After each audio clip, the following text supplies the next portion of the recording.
Bismillahirrahmanirrahim. With Allah's signature, the merciful benefactor, merciful redeemer. Uh, yeah, I see quite a few have joined us for our class today, and certainly an honor and a pleasure to serve as your host. This is William Safir from the ATL from Atlanta, Georgia, and looking forward to a lot of excitement in the air in the world today with the Olympics, going on and over in France, over in Paris, and there's a lot of attention to that. So I'm excited about what our international instructor Benjamin Bilal will be sharing with us in just a few moments. Our human constitution. I couldn't help but think, man, if there's anything that we need in the world, in the United States, we have a constitution that we use to govern us, but I can't think of any better governance than our human constitution. It's just another spin on this thing of what will allow to guide us in our life. And I'm anxious to hear exactly how our international instructor will approach this subject, our human constitution. And in the case, this is part one, so that means there's a lot to share. There's a lot to share. So certainly, you want to be prepared. If you haven't done so yet, get your pens and pencils and writing material, and be ready to, to open your mind, your heart, and your ears, and pay close attention. Don't spend so much time in the chat. You can share some information in the chat, but spend more time just listening and taking note. There's something about the energy when it comes to you live, as opposed to listening to the recording later, So being here, present, or right now, as the information is being shared, is much more meaningful, and that frequency will reach you, especially if your frequency is matching the frequency that's being offered from international instructor. So be attentive, be open to receiving the information, and that'll set the stage for you to get the most out of today's time. Just wanted to see I see Kareem Abdul Salam is with us in the queue. Brother, if you're ready to share with us in this class, we will be ready for you. If not, we'll push that over till next week. But I know you are anxious to share with us on the research that you've done and that you mentioned in our last class. So if you are prepared and ready for today, I see you. There you are. Yes, sir. Well, I didn't anticipate doing it today, but I can. Okay, well, alhamdulillah, it's entirely up to you, because we hadn't confirmed that. But if you Salaam Alaykum, not to be disrespectful, but I was anticipating opening up the class this morning, but if okay, well, someone else let's go with you, Muhammad, then. Go right ahead, my brother. Go right ahead. Yeah, I mean, if it's okay. No, that's fine. No, that's fine. That's perfectly fine. I just had sent word to an international instructor, just confirmed. I didn't know exactly who was on boord. And okay. This is a blessing, man, to have people lined up, man, ready to go. This is what we've been waiting for, so alhamdulillah. No, so go ahead, if you would, my dear brother Muhammad. All right, Salaam Alaykum, and I'm going to need a little patience with you. What I'm going to present this morning, this early evening, afternoon, I entitled it Muhammad Aleem Ali, the Dyslexia Ambassador.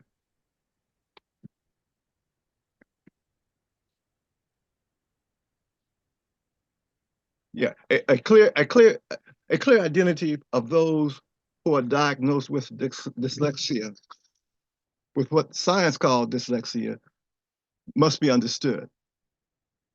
The true identity is human, with mental potential, which takes place during a 9-month development inside the physical environment of all females getting ready to bring forth human birth. So your true identity at birth is human.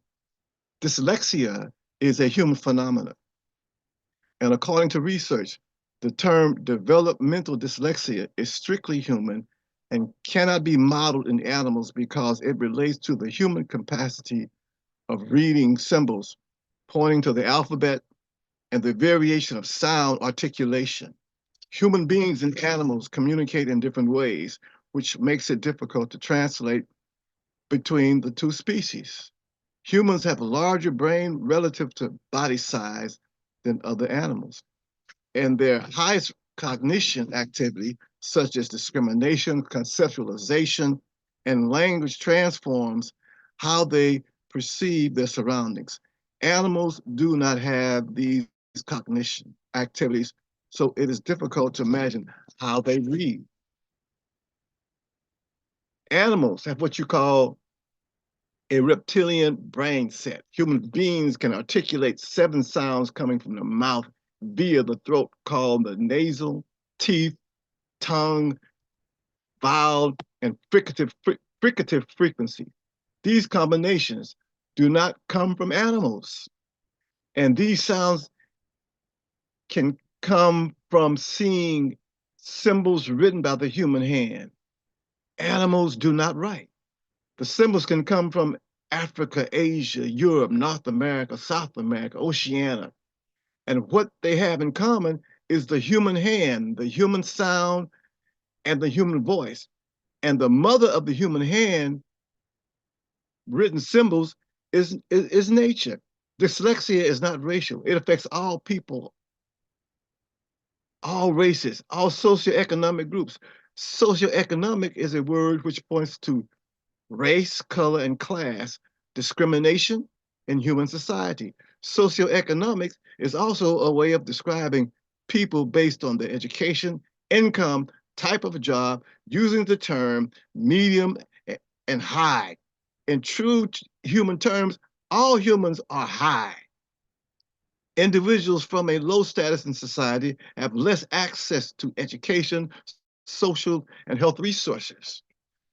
Socio points to race and culture based on skin color and wealth. Dyslexia is a human condition. Wealth and having a clear human social consciousness will make it possible for the problem to be modified. Combining with human kindness will promote academic success and academic growth.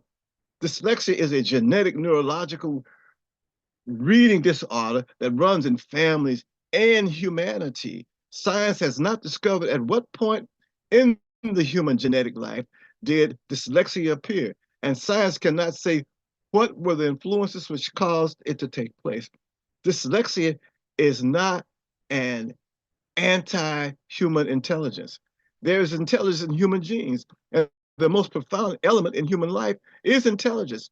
Dyslexia happens because of a functional dysfunction in the way the brain and mind are anticipated to blend together based on a natural gene design intelligence. It is KIAA 0319 gene that was first identified as a possible dyslexia susceptibility. And according to research, clusters of the brain cells in the brain of the individual with dyslexia do not make it to the same location that are found in the brains with dyslexia. Speaking in this manner is saying that if you are a carrier of dyslexia, you are not a lost human cause.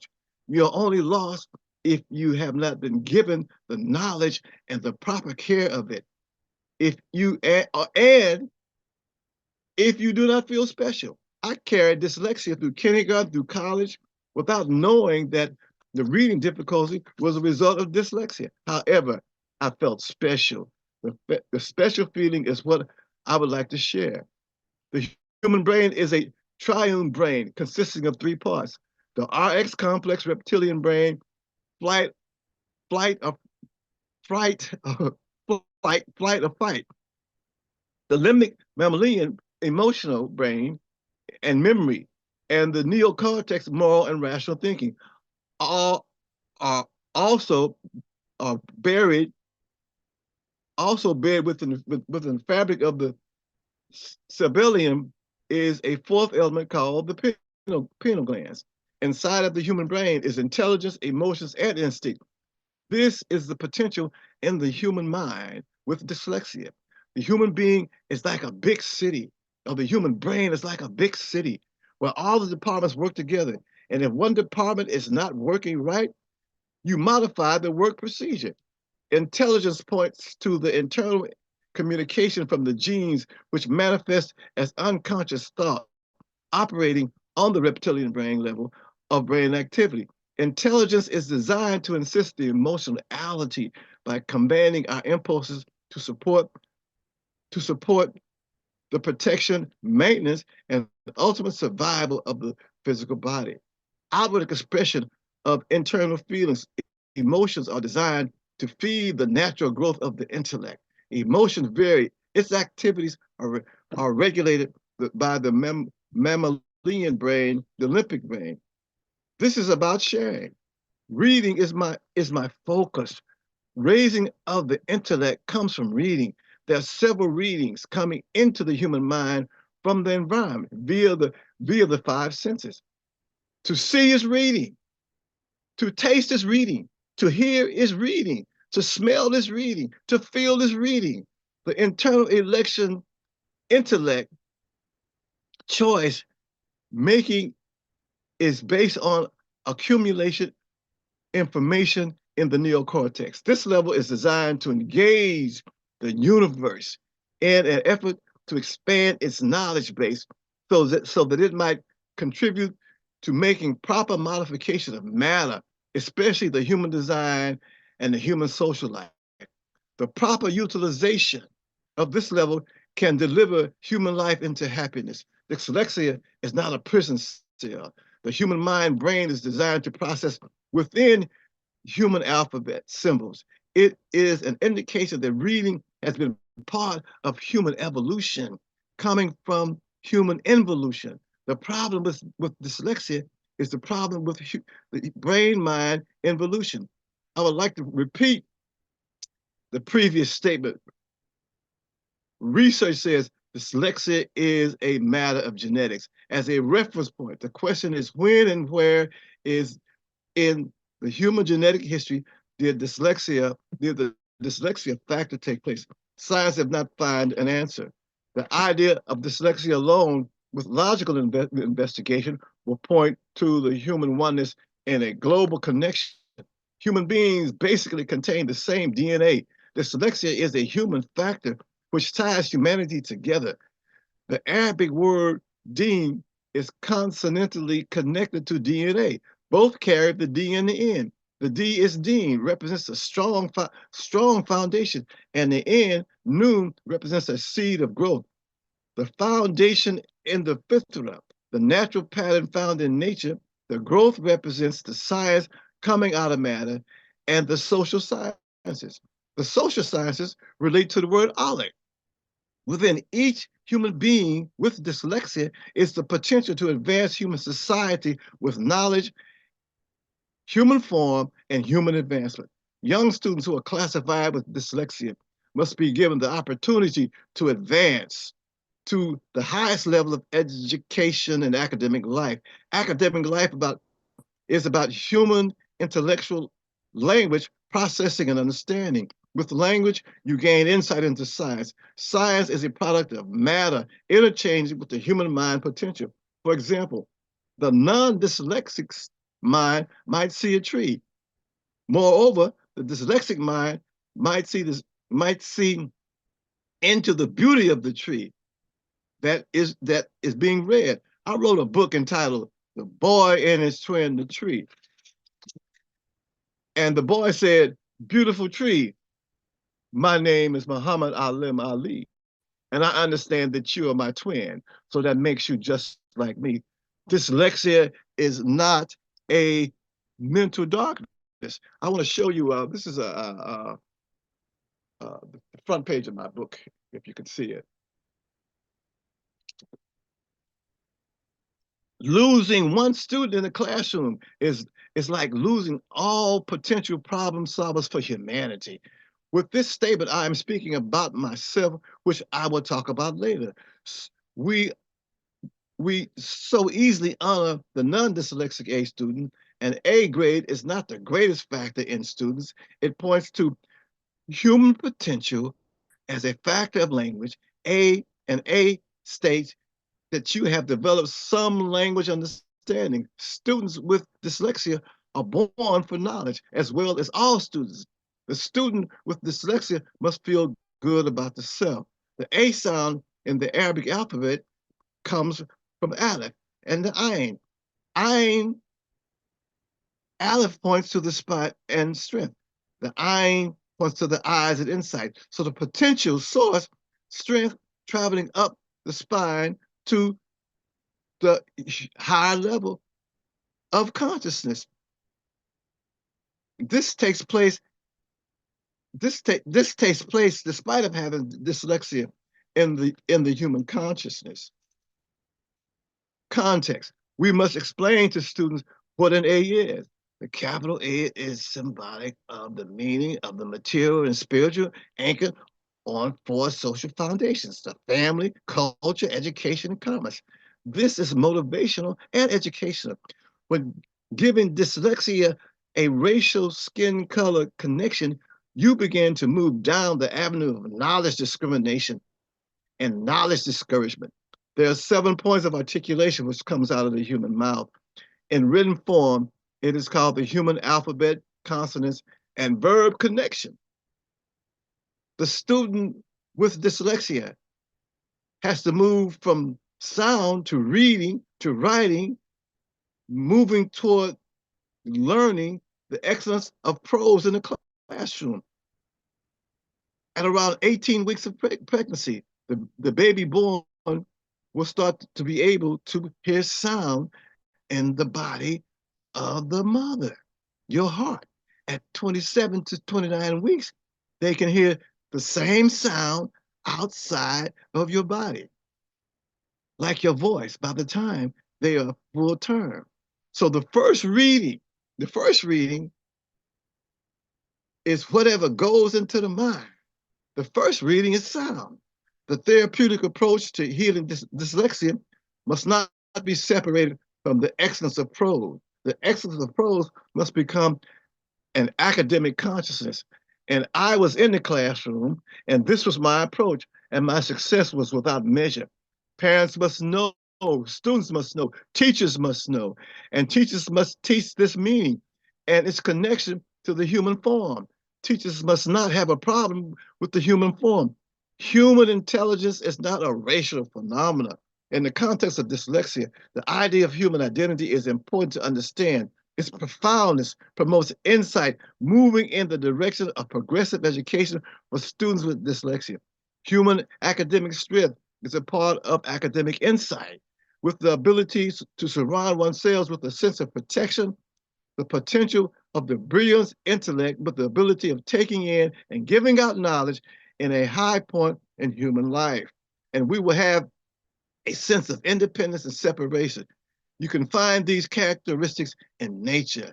The student or the dyslexic student have a psychological makeup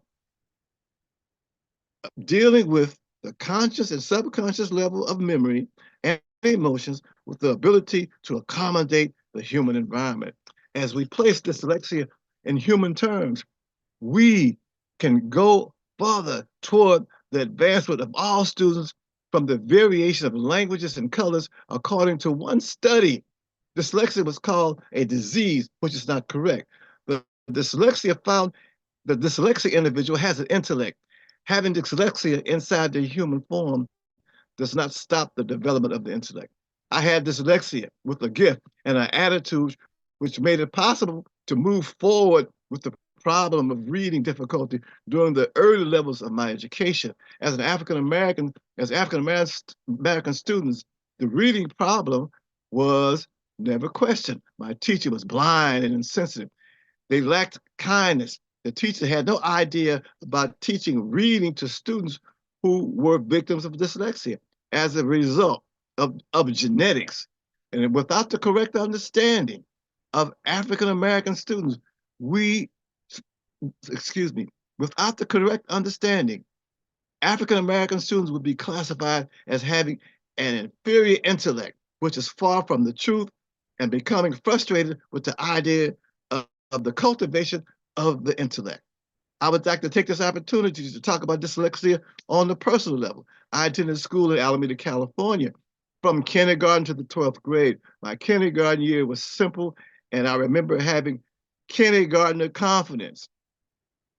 There was no such thing as training going on in the reading, excuse me, there was no such thing as academic training going on in the classroom. There was play and food. My teacher was a Caucasian who had no sensitivities toward African-American students from the perspective of history and culture. I remember playing with big hollow blocks as kindergarten boys. We would say, "We don't need no help." That was natural confidence. On this level, we were not introduced in my kindergarten class to reading. Dyslexia is the main issue in the American English language. You have what you call prefix, meaning before the root.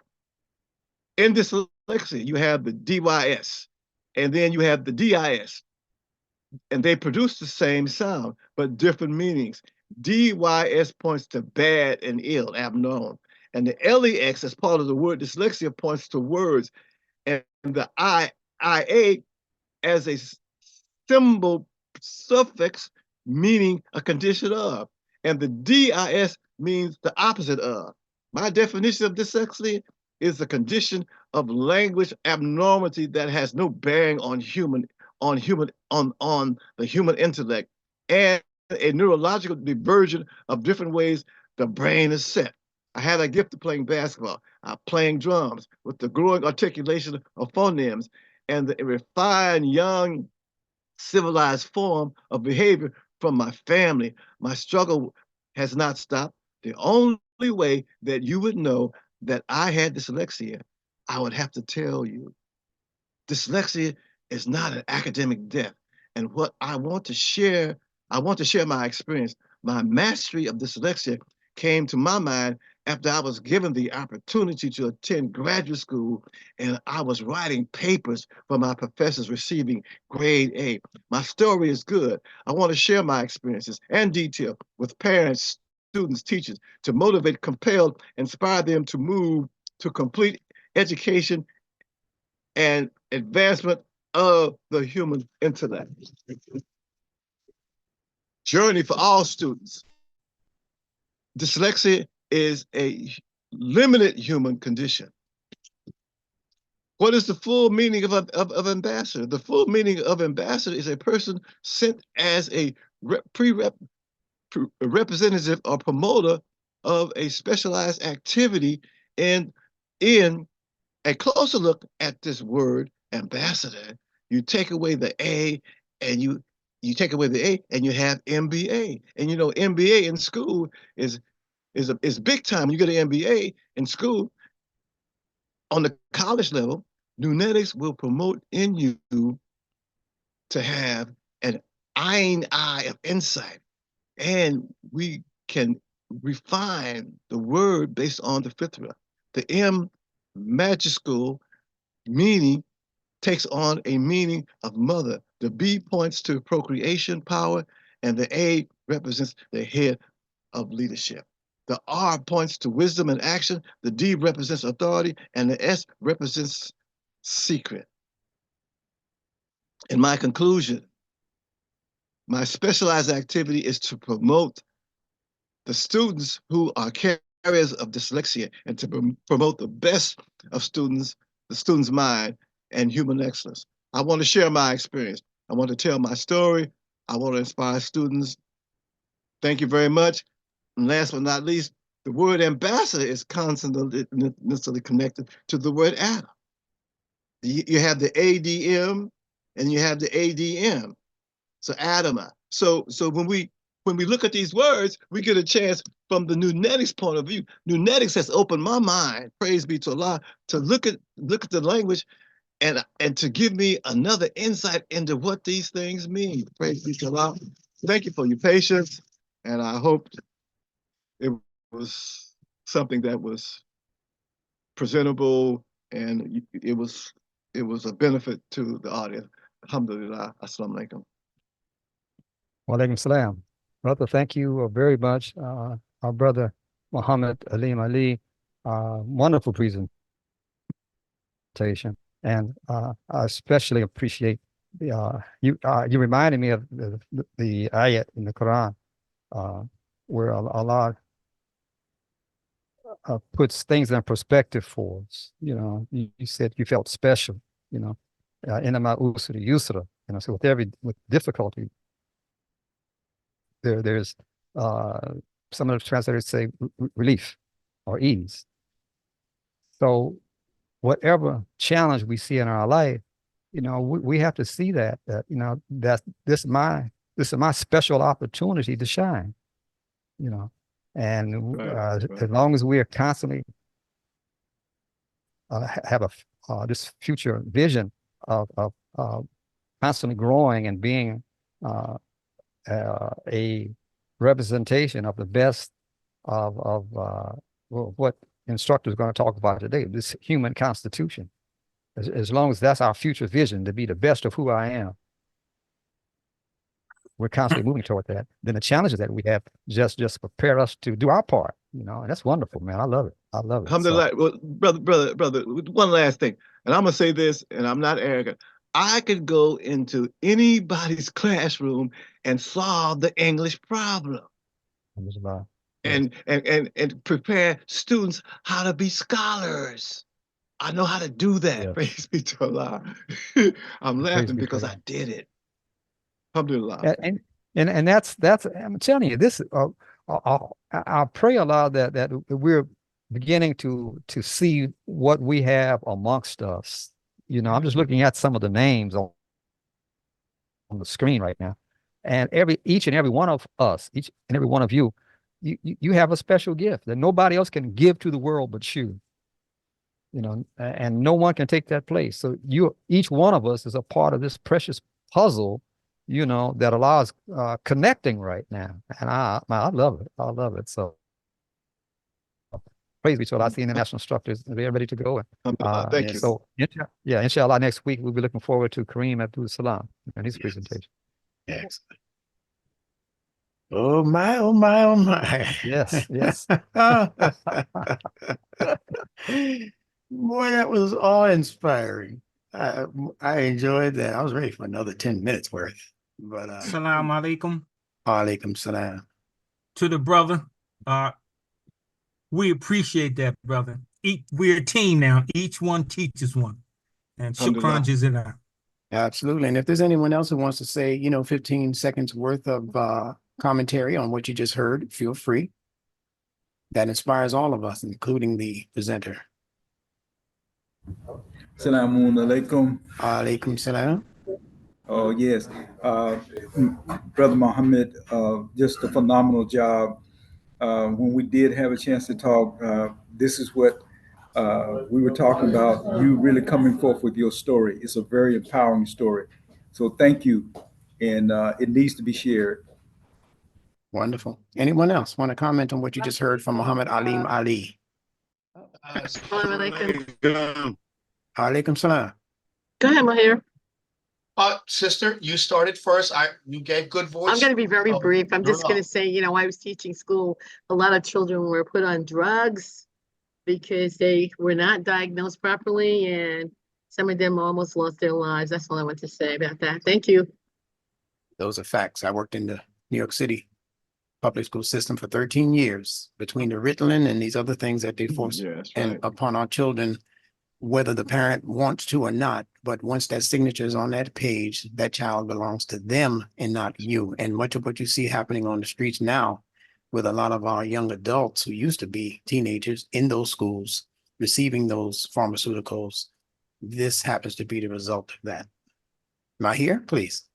Assalamu alaikum. And I just wanted to say to the good brother here, I'm speechless. Okay. Meaning that the way that you presented was over and above.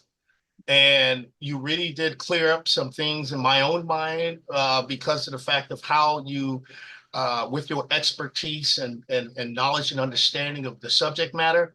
Only thing I'm going to say, brother, is you got a hairline, and I'm pretty jealous of that. So, my brother, you keep doing the right thing. You know, it's my image is frozen, so my image can't match yours. Alhamdulillah. I enjoyed it. Thank you, Alhamdulillah. Thank you, instructor. Thank you. All right. Anyone else quickly? Assalamu Alaikum salam. You're coming out Yes, a little Muhammad. bit garbled, but let's try it anyway. Okay. Muhammad Abdul. Yeah, that's Yeah, good. Brother Muhammad. Okay. I want to thank you for that presentation. Is it possible that you a person can have dyslexia and not know it? And if it is, that's a big problem in academia, particularly the earlier grade. Good question. Go ahead. Yeah. In most cases, yeah, because I had it and didn't know it. So and the thing is, it's kind of unnatural for a human being not to be able to read unless there's a serious problem. Yeah. But yeah, you can have it and don't know it. Mm-hmm. And yeah, I think my father had it and he didn't know it. Because of the time period. My daddy went to school in Louisiana. You know what I mean? Mm-hmm. In the 20s and the 30s, and you know how that is, how that was. If you got out of school, you know how to count 1, 2, 3, that was a blessing. So yeah, you can have it and not know it. Yeah, I think if the other reason, go get diagnosed. Yeah, I think the other reason I believe is because you don't have anything to compare it to. Yeah. As a second grader, as a 7-year-old, 8-year-old, you can't see through another person's eyes. So all you have is what you see. And if that's all you have seen since you started trying to read, you believe that's just what it is. You're just stupid. That's how they have these children believing. I'm just stupid. I can't learn. I'm going to sit in the back of the class. I'm not going to contribute because I have no idea what's in this book. So until a person diagnoses you and says, yes, you're reading from, the wrong side to the other side, or you're seeing letters that are mixed up in front of you and you can't discern what letters are what, you're going to have that problem. So as Muhammad just told you, that if you even think, not so much you're not a grade schooler anymore, but if you have children or grandchildren who are experiencing that problem and being able to read, when you put a book in front of them, they get shy. They step back. They say, I'll be right back. I'm going to the restroom. And they don't come back. Yeah. Then that's an indication that you might want to get some kind of diagnosis related to dyslexia, or maybe a number of other things before declaring them to be, ADD, ADHD, AD, ABC 1, 2, 3. They like to slap these labels on them. And in many cases, those labels are going to remain with them for life. And they're going to be the means by which even employers judge you before saying, I'm going to let this person into my employment. Because he might have a breakdown. He might be violent. These are the associations that we are connecting with these different ways of the minds being able to control what it's being dealt with from the environment. Go ahead, Mama. Mm-hmm. Yeah, let me say this. In California, you have what you call a CBAS test. Mm-hmm. And it's the first level of entering into the profession as an educator. And I had to take the CBAS test. And so it consists of math, writing, and reading. Okay, I passed the math, I passed the writing, and I flunked the reading. Okay, and I had to come back and take it again. So, and fortunately, the second time that I took it, I passed it. But sometimes if you don't understand it, you can't pass a simple post office exam because of the reading problem. And then don't think about going to law school or something. I had a Dr. Goodlett told me to go to law school. I took the law exam. I crashed because of that dyslexia thing. But it's not the end of the world. But you have to know what you're dealing with. That's all I'm saying. And so Allah blessed me to go into the classroom to solve this problem of language application and language understanding. So that's the blessing. Right. Bless. And I said I could, there was other things that I could do. I could play basketball. I was the best. I'm the best in the league. I did that, and then I played drums. So I had a lot of things to do, but solving this problem was a major thing for me. Praise be to Allah. Makes sense. Thank you.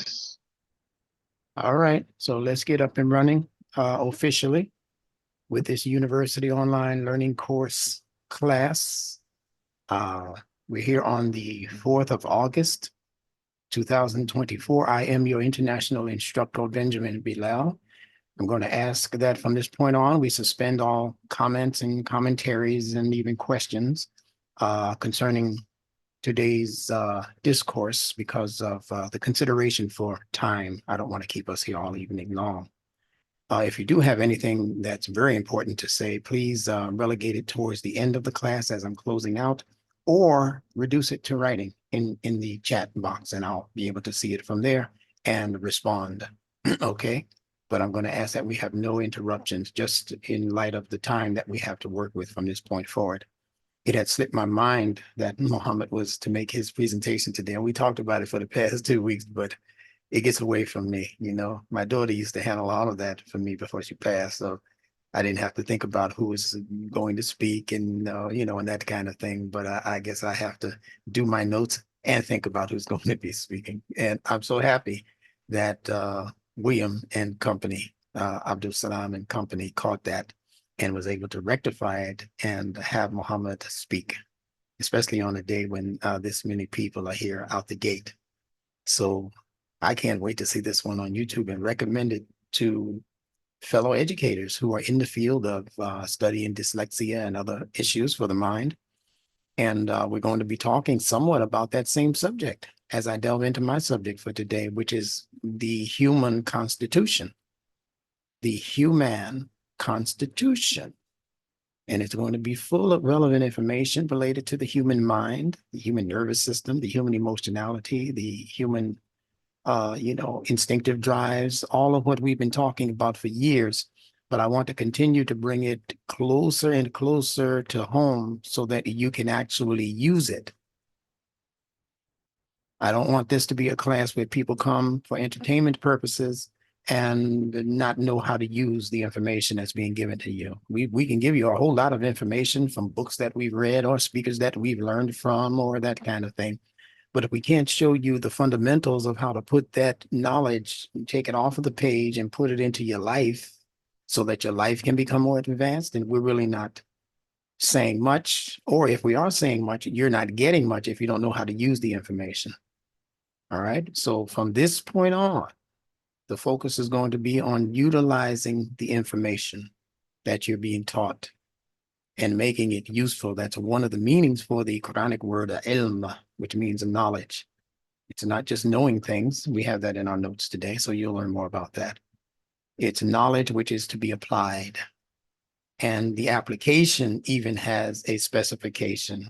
The knowledge has to be applied for human advancement. So you can have knowledge of many things that have nothing to do with human evolution or human advancement. There are a lot of things that people know. You share them with people and they say, well, what's the use of that? You have people all over the world who involve themselves in various religions, and those religious teachers are teaching them information that they can't use. I can't use information related to Moses parting the Red Sea into two and a bunch of people walking through on land. And then when they get to the other side, the waters converge and swallow up Pharaoh and his hosts. That's a nice story for history if you believe it happened in history. I happen to not believe it. I know it's symbolism and allegorism. But if you can't use it, if you can only teach it to your children, your grandchildren, your church congregation, or your Hebrew school children, if that's all you can do with it, it's useless information as far as I'm concerned. But I know that it means much more than that. And if you understand what's actually being said and you can extract the wisdom out of it, the wisdom is timeless. You should be able to use whatever lessons are being given to you in your respective scriptures. You should be able to just walk away from the lecture and start using it right away. That's what the Quran is. It's a timeless book. It's a cosmic book. It is speaking cosmically, and the cosmos goes above and beyond even what your intellect is able to decipher. Your intellect didn't build all of this. See, a supreme designer did all of this, and he gave you an intellect so that you could start on the road to deciphering much of this. You'll never decipher all of it. We can only receive it in bits and pieces. That's why they call the computer information bits. Look at how much information that computer can carry, but it's given to you in bits, and the knowledge in the universe is given to us in bits and bytes, computer bytes. So these are the things that we have to remain aware of as we pull up our notes. Give me just one moment. As we begin once again on this Sunday, August 4th, 2024, this is the University Online Learning course. You're free to join this course at any time. And I'll give you information at the end of this presentation as to how you can contact me and become a permanent and official member of this class. It's going to be worth your while. And I would venture to say, as I say often, that the information that we're going to be giving you can very possibly become life-saving information. This is not entertainment at all. This is inner attainment. This is the process by which you attain things for your internal self, which is the real self, that are going to be necessary to make it through the menagerie of possible difficulties and misunderstandings of what's going on in the world. The world is about to become a very, very rocky road. And I can tell you that with a surety. Well, how do you know, instructor? You can't predict the future. In a sense, you can. If you're reading your scripture, you can. Because everything that happened before is happening all over again. And we know the fate of the people of old. The Quran tells us this over and over again. And it tells us their fate. It tells us their outcome. It tells us their disposition that created that outcome for both the good people and also the people who are inclined towards evil. So it's already spelled out. There's nothing new under the sun, as they say. We just want to be on top of it enough to know the signs and the signals and the symbols and even the sigils. If you don't know what that means, look it up. SIGILS. These are all things that are operating within the environment of human awareness. So let's be mindful of that as we go into our subject for today, our human constitution. And there's no telling. He's been saying that he's gonna limit it to like an hour. It's all right. I got him. All right. We're talking about our human constitution, and this will be part 1.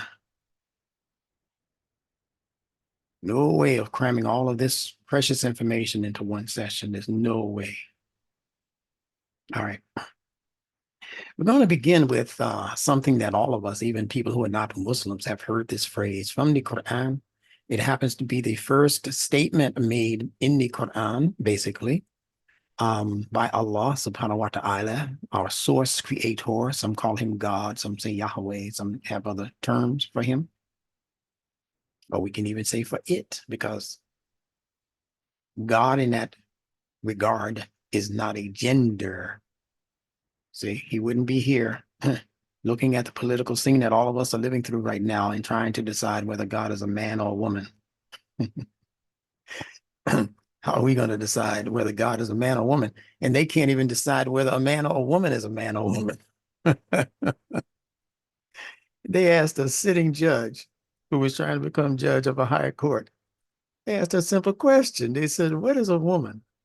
And did you know she said she didn't know? She couldn't answer that question because they're so tied up in identity politics that they're afraid to say anything that the common lingo has not lent its support to. They're afraid of that. But the Quran is not afraid to tell you what a male and a female is. The Quran is not afraid to tell you what a dhakar And an untha is a male and a female is.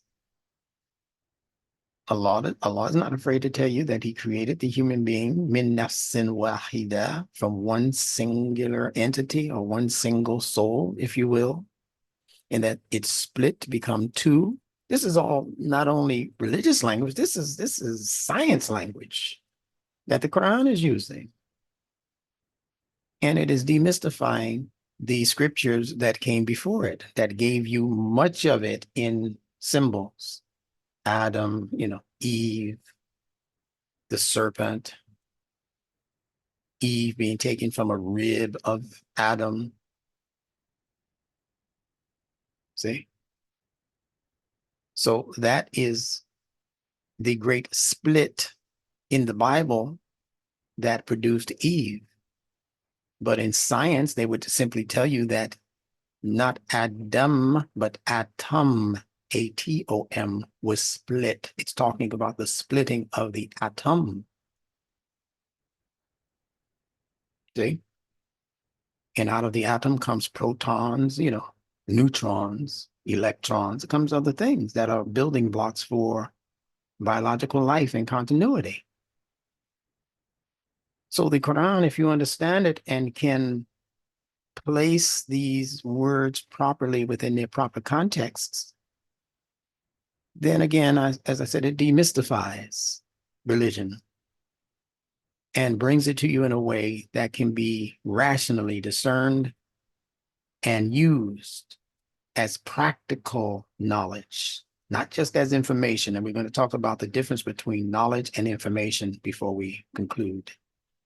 Because we're dealing with being a creation of Allah called the man, the woman, the human, the person, the individual, the human, and the human being's constitution. And when we say human, we mean both male and female. So let's look at what Al-Fatiha gives us as an introduction to the concept of our constitution. The first ayah or instructing sign says, Bismillahir Rahmanir Rahim. And we've been dealing with that for maybe the past 4 or 5 weeks now, and what that means. So I won't go into any of the nuances of that. I will simply say that Allah calls himself immediately after this ayat. He calls himself Ar-Rahman Ar-Rahim, but in the beginning, he says, Alhamdulillahi Rabbil Alameen. That this one that is being described as Allah, we call him the source creator, the source from which every other thing comes into being by his permission, by his knowledge, and by his power. Alhamdulillahi Rabbil Alameen. So whatever this hamd is, H-A-M-D, it was brought into existence by the one called the Rabb, transliterated as R-A-B-B, R-A-B-B, Rabb. And Rabb is the Rabb of El-Alamin. El just means the. El-Alamin. And Alamin is translated as worlds. And we tend to think about worlds as being Mars, Pluto, Jupiter, Saturn, that kind of thing. But those are not worlds. Those are planets. Those are planetary bodies. Worlds are internal structures. Worlds contain internal instructions called ayat. So if you're talking about planets, that's another word in Arabic. When we're talking about the physical, visible world. But when we're talking about worlds that have an impact on what's happening inside of you, then we're talking about the Aleem, which comes from the smaller word ilm, which all of you should know by now represents knowledge and science. And knowledge and science are not tangible entities that you can just put your hands on like you grab your cell phone. Your cell phone is not part of Aleem, but the technology necessary that you had to learn as a human mind, that technology is a part of Aleem, systems of knowledge, systems of graduating sciences, sciences that come into being, and before you know it, the science itself has evolved. Why has the knowledge and the science evolved? Because it's under the principle of the Rabb, the evolver, the one who first involves matter to become what he's designing that matter to be. And then the introduction of that matter to the human intellect that's been produced based on the production of the human being, him and herself.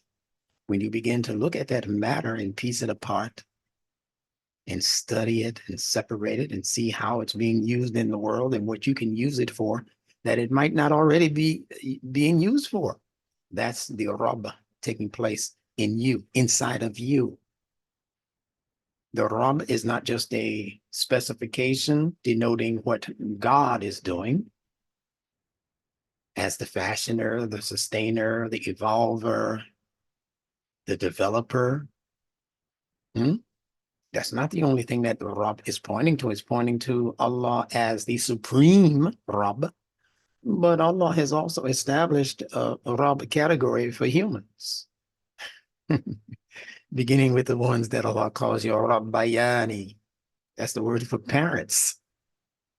You didn't know that, did you? Didn't tell you, he didn't share that with you? That in the Quran, your parents are called Rabbayani. Amongst the Jews, their teachers are called rabbis, rabbis. So because much of this information is not being shared with other human beings, we operate at a deficit. And the deficit is what causes us to make as many mistakes that could have been avoided, but it causes us to make as many mistakes as we make because we don't know the tools that Allah has placed right within our hands, within our charge, to be able to use in order to graduate to the next level, to the next level, to the next level, until we reach that point in our development that Allah is most pleased with. And in the Quran, that point is called the Jannah. When you begin to come into an environment of things that were hidden from view, that's all Jannah means, that which is hidden from view. That's why jinn are called jinn, because they're hidden from view. That Jannah, Jannati, Jannati, all of that represents forces and powers and beings and activities that are hidden from you. So this Nunetics course, as you know, is designed to bring you into a deeper appreciation for those things that you were before not knowing. Allama al-insana ma lam ya'lam. This is Allah speaking, that he taught the human being that which he before was not knowing. That's the purpose of the Quran. In every single letter, I would venture to say in every single alphabet that's being used in the words, in those by those letters. It's designed to bring us into that knowledge that we before were not only not knowing, but knowledge before that was incapable of us coming into unless Allah taught it to us. You couldn't have just discovered this knowledge on your own. You wouldn't have known where to start. So Allah is Rabbil Alameen, Rabbul Alameen, Rabbil Alameen. You can say it any of those ways. And the Arabic word Rabb is related to the Hebrew biblical word Rabbah, R-A-B-A-H. And for those of you who like to study on this level, just Google Hebrew word Rabbah and see where it takes you online. You don't have to go to the local synagogue or anything. Just Google it in your computer synagogue. So this Hebrew word is called Rabbah. And you can see it has the letters R and B built into it. And what does it mean? It means to multiply or to give increase. Right there in the beginning of Genesis, if you knew how to read Hebrew, you would find this word Rabbah when Allah talks about the people multiplying. Be fruitful and multiply. You heard that in the Bible. Well, it's using this word, Rabbah. The phrase Aleem is from the Arabic word ilm, which, as I said, means knowledge and science. So Allah is the Rabb, the developer, the evolver, the sustainer of Aleem, of whatever Aleem is referring to. The Rabb part of it is referring to the one who is providing the evolution, the increase, and the multiplication of Aleem, which represents all life forms. And Allah is doing so through the connection with a life form's sentience. Now, this might be a new word for some of you, so write it down. It's from the word sentient. Let's look at what it means. Capable of feeling, having the power of or characterized by the exercise of sense perception. This is beautiful. So it means feeling, to feel. And then you can look up the word sense to see where the word sentient and sentience comes from. So Allah is the Rabb, the evolver of all sentient life forms. See how beautiful that is? So if you were wondering where Imam Muhammad was going when he said that Allah is the Rabb of all systems of knowledge, that's where he was coming from. Trying to get us to go there by doing some deeper studying. Rabbil Alameen, the guardian evolver, the sustainer, the developer of all systems of sentience. Now, is that only humans? No, we know animals have sentience, they have feelings. And you'll even discover, if you dig deep enough, that even so-called pieces of creation, particles of creation, all of the way down to the amoeba, A-M-O-E-B-A, I believe it's spelled, amoeba. That's when a life form is broken down so meticulously that science used to not even call it a life form, amoeba, because they knew that these living forms are supposed to have sentience. And if they have sentience, it means that they can respond to things in their environment. And these scientists were thinking that things as small as amoeba, maybe if we get to the cellular level, okay, they're responding to stimuli in the environment, but they're definitely not lower than cellular life. No way. Not the atom, not those smaller things, the quarks and those smaller things in the universe. They can't possibly be responding on the level of feeling. Oh, yes, they can. So now science is saying they flip the script that quick. And that's what they're supposed to do when they come into better information. They flip the script, and now they're saying that even creation as small as the amoeba is able to sense and have feeling and respond in return to things that are responding to it. So we never know what's going to grow out of this study of amoebic life. Stay tuned. The human constitution is composed of feelings, it's composed of mind, and it is composed of spirit. Those three major outlets: feelings, mind, and spirit, which operate independently, but at the same time, interrelated are they. So they manifest as sensation and reflection. The feelings, the mind, and the spirit operate as sensation and reflection. All right, so sensation and reflection are the end result of the combinations of feelings, mind, and spirit. So keep that in mind. Now, sensation plus reflection equals perception. Listen to me carefully. Sensation, which is the beginning for all life forms, They must have sensation in order to qualify as a life form. When you add that sensation to reflection, you're going to come out with perception. When you begin to reflect on what you are sensing is what this is saying. If the human being has 5 basic inputs and outputs for sensory life: see, hear, smell, touch, taste. Those are the 5 basic senses in all humans. When you begin to reflect on the information that is coming into or through your 5 basic senses, that reflection is going to eventually produce perception. What is perception? It's the ability to perceive.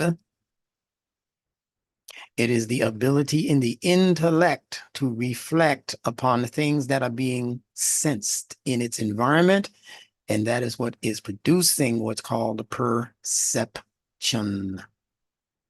The reflection based on the sensation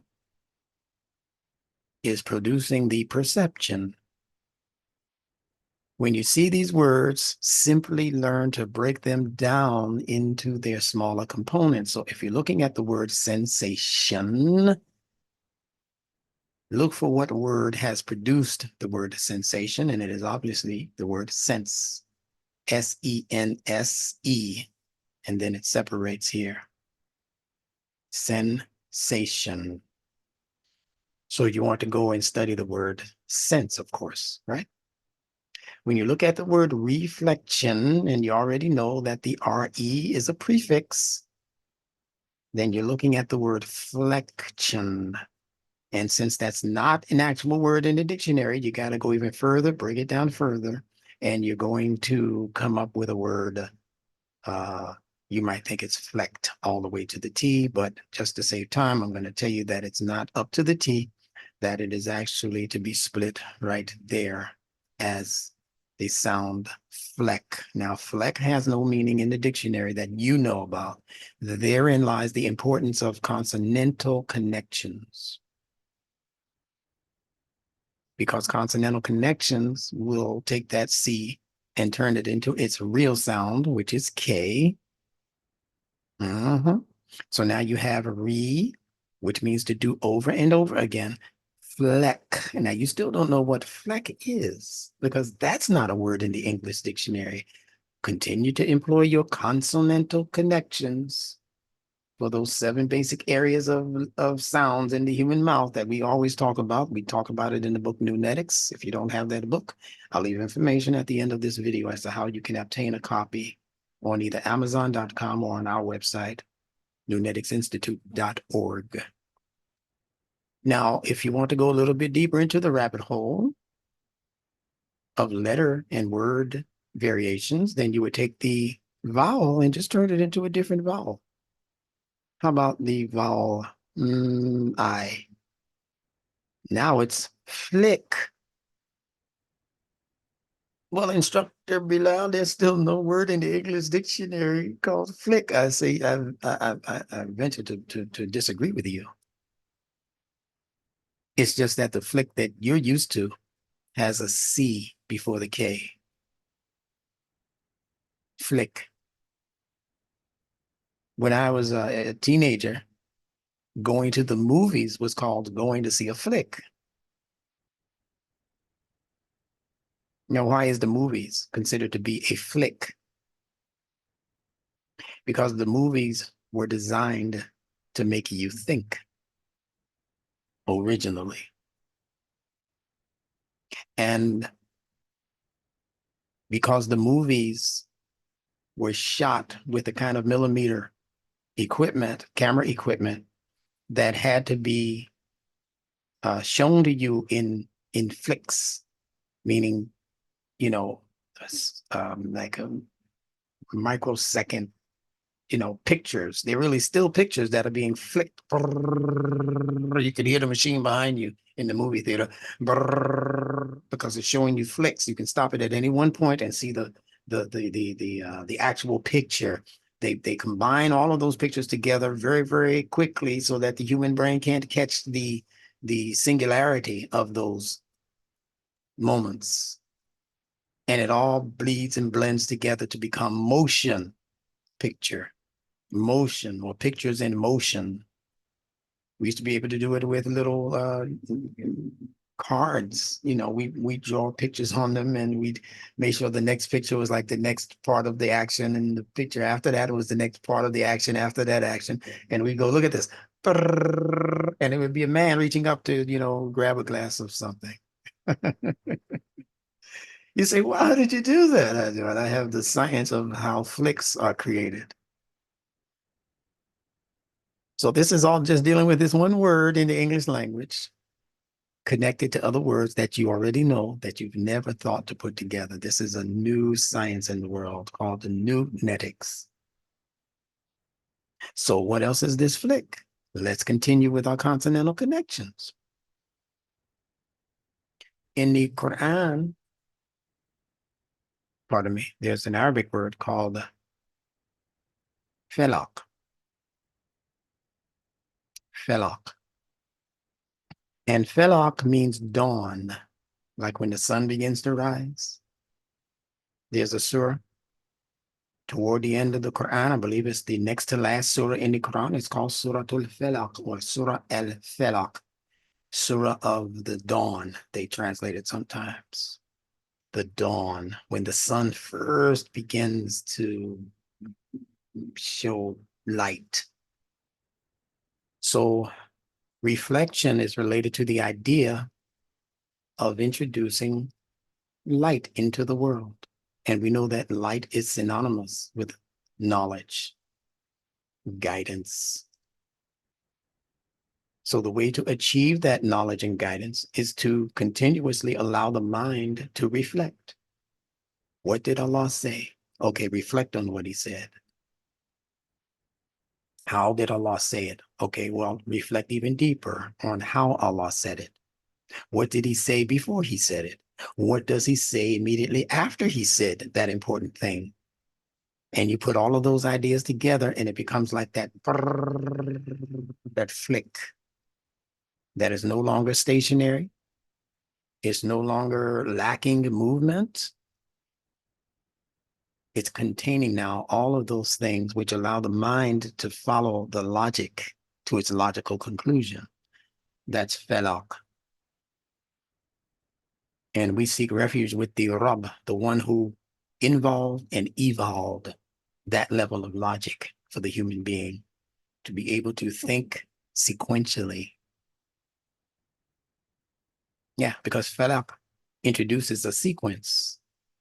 And if you are not on the ball, as they say, you're going to miss all of that grandeur that Allah has clocked into his creation at the commencement of every new day.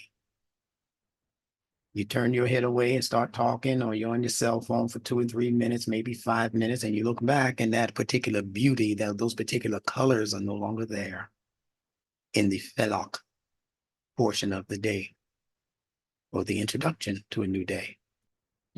So I'm going slow like this in order to show you the process through which Newnetics will bring you an exponential amount of information and knowledge.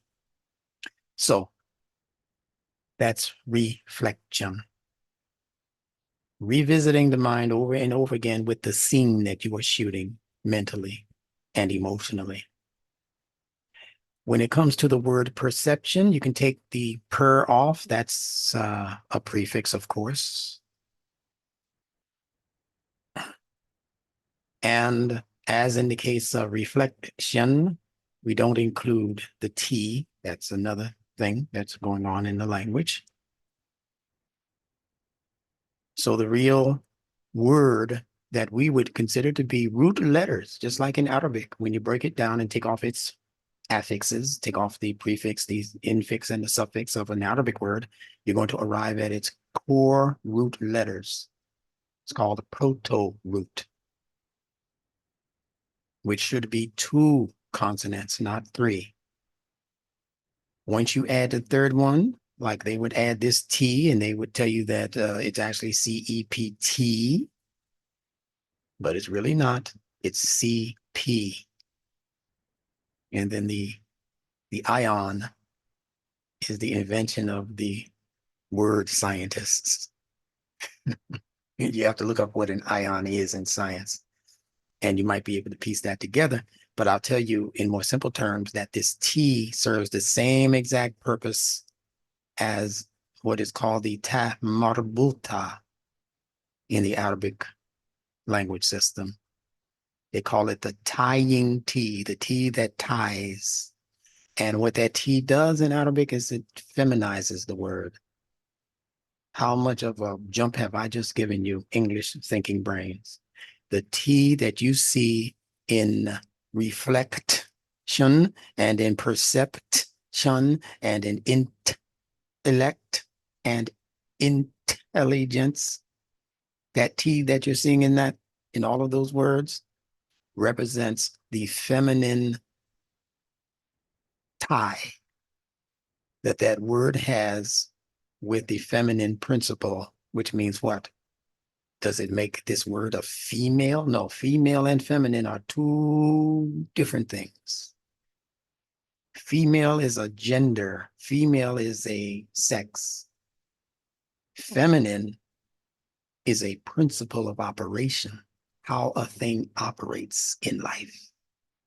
If it operates on the feminine principle, that means that it can open itself up to accept new things into it. And those new things that it might accept into it is going to cause some changes to take place to it.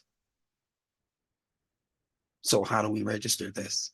It means that whatever perception is, it's going to be something that if your senses perceive it, that which is coming into your senses, into your brain, into your nervous system, into your emotionality, into your instincts even, is going to have the possibility of changing you, like the female becomes changed if the sperm that was absorbed and taken into her gets its way. You look at her 2 months later, you say, you look a little heavy. You look at her 4 months later, you say, we got to stop those Golden Corral runs. You're eating too much. And if she still hasn't told you by then, by the time the 5th or 6th month comes, you know for sure, that lady's pregnant.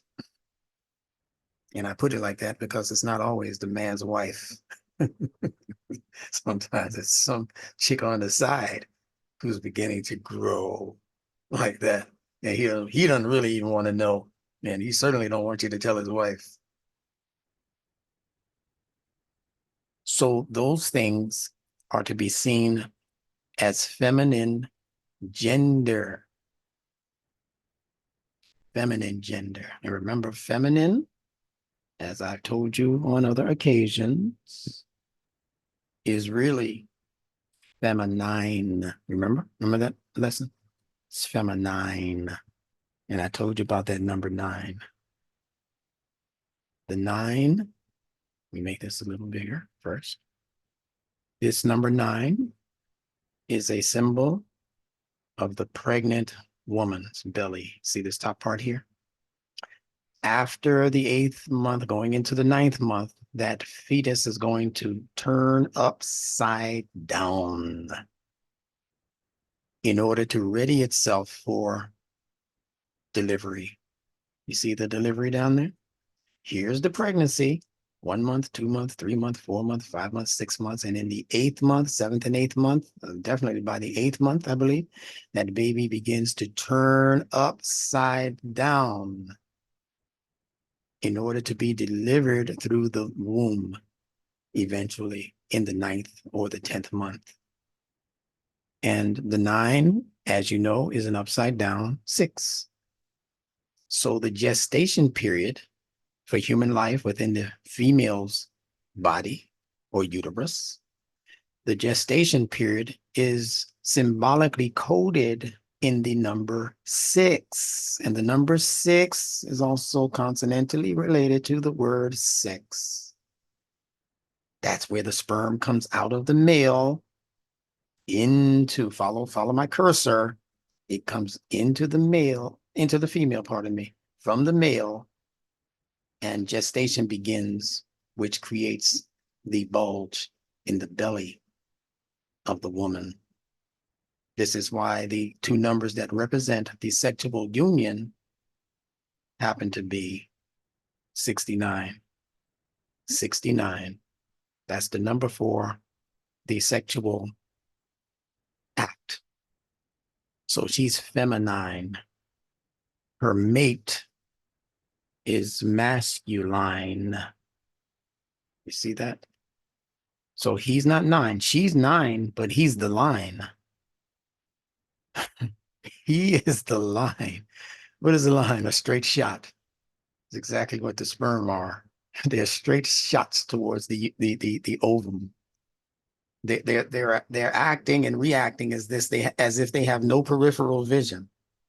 You know, just like the horse. When it's in a race, they put the blinders on and the horse is just going towards the goal. That's how the sperm are doing within the woman that can potentially become pregnant or impregnated by those sperm. The sperm are shooting a straight shot. I'm going to get the goal. I'm going to get the prize. I'm going to get it. Doesn't get other sperm are bumping into. No, you get out of like a football game, like the guy trying to reach the goal line with the football, and the other ones are kind of blocking and all because only one can make the goal. And that's true also for the pregnancy. Only one sperm can make the goal. It can break into different things once it's in her and become twins and triplets and all of the rest of that. But, you know, one sperm gets the prize. How beautiful that is. So that's masculine. And when the line is able to enter into the womb of the woman and create a 9, eventually, you're on your way to new life. Now, your ability to think, your ability to reason, to revisit information is what will eventually create in you perception. So keep that in mind. If you want to know what our human constitution actually is, in fact, it is your ability to perceive. Now, Musa, the prophet, Moses, they call him, he was a truth seeker. He was a truth seeker. Now let us examine the process by which he arrived at guidance. The name Musa is related to the English word muse. I've had several lessons on this. Go check the replays. Speaking to those of you who might be new, just go to my website, Instructor Benjamin Bilal, and then just put Musa in the title box, and all of the ones that I've done on the subject of Musa will come up. And I know there's going to be at least 7 of them. But look at what muse means. To reflect. Oh. To ponder. Yeah, you know what you do when you go sit by the pond and meditate? You know, you by the pond, you know, whatever you're doing over there, by the pond.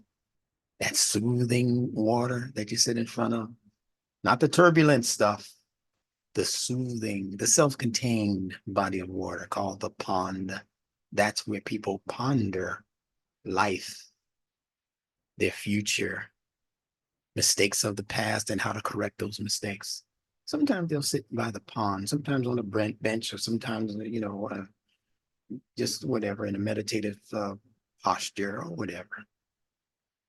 But it means to reflect, to ponder, to meditate.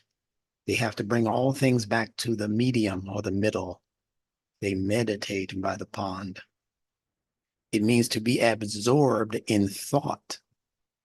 Absorbed, like a sponge absorbs a liquid. They are to be absorbed in thought. Remember, I told you that thoughts are symbolized by clouds. And what do clouds do? They absorb liquid, just like a sponge, that eventually gets squeezed out into the atmosphere and falls on your dry soil to produce new life over and over again. So all of these things are references to the word muse. But I find this one most interesting, that one of the linguists, 2 of them actually, Diaz and Skeet, says that the word muse means literally to stand with one's nose in the air Wow. Or possibly to sniff about like a dog who has lost the scent, lost the scent, lost the sentience, I would say. And you already know what the nose represents. You know that the nose represents intuition. So this set of scholars, they are saying that the word muse, that process that's taking place in the mind, is one that involves the losing of one's scent, or to stand with one's nose in the air, like a dog might do if he's sniffing something in the air. We do it also if we come in the house and we smell smoke. Sit upstairs, where is it? But standing with your nose in the air is also indicative of arrogance. I know no God, but I, is what Pharaoh said in the Quran. Show me this God that Moses is talking about. See how it's in the story of Musa? Well, as far as I'm concerned, I know no ilah except me. That's arrogance. In the Gallo-Roman language, it means snout. And then my favorite addition, when they say itself a word of unknown origin. Yeah, you know what that means. Either we truly don't know and can't tell you because we have no clue, or we know, but it's too much information for most of you knuckleheads out there reading this book or this dictionary or this lexicon. You don't need to know all of that. You just should know that we don't know. And because we don't know, we can't tell you. And don't you worry about trying to find it, because if we don't know and we're much smarter than you, you'll never know. So go on to something else. I like to play with those people. All right, now, the human nose, with its ability to sniff and smell, is symbolic, of course, as we mentioned, of intuition. Intuition is the bridge between feeling, i.e. sensation or activity in the nervous system. That's what feeling is. It is activity or sensation taking place in the human nervous system. Where is that nervous system being activated from? From the spinal cord. The human spinal cord that leads from the cerebellum, bottom part of your human brain, down your back alongside your bony spine. That there's a cord there that's carrying liquid that runs down your back all of the way to your sacrum bone. And in some cases, it can actually run back up to the brain. That up and down movement of that sacred oil, that's called cerebrospinal fluid.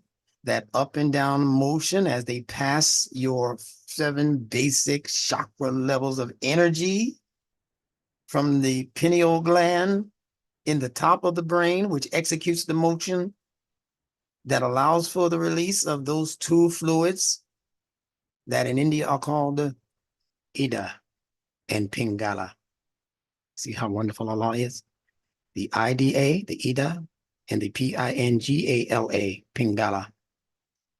One is on the left, one is on the right, and the Sushumna is in the middle as an energy.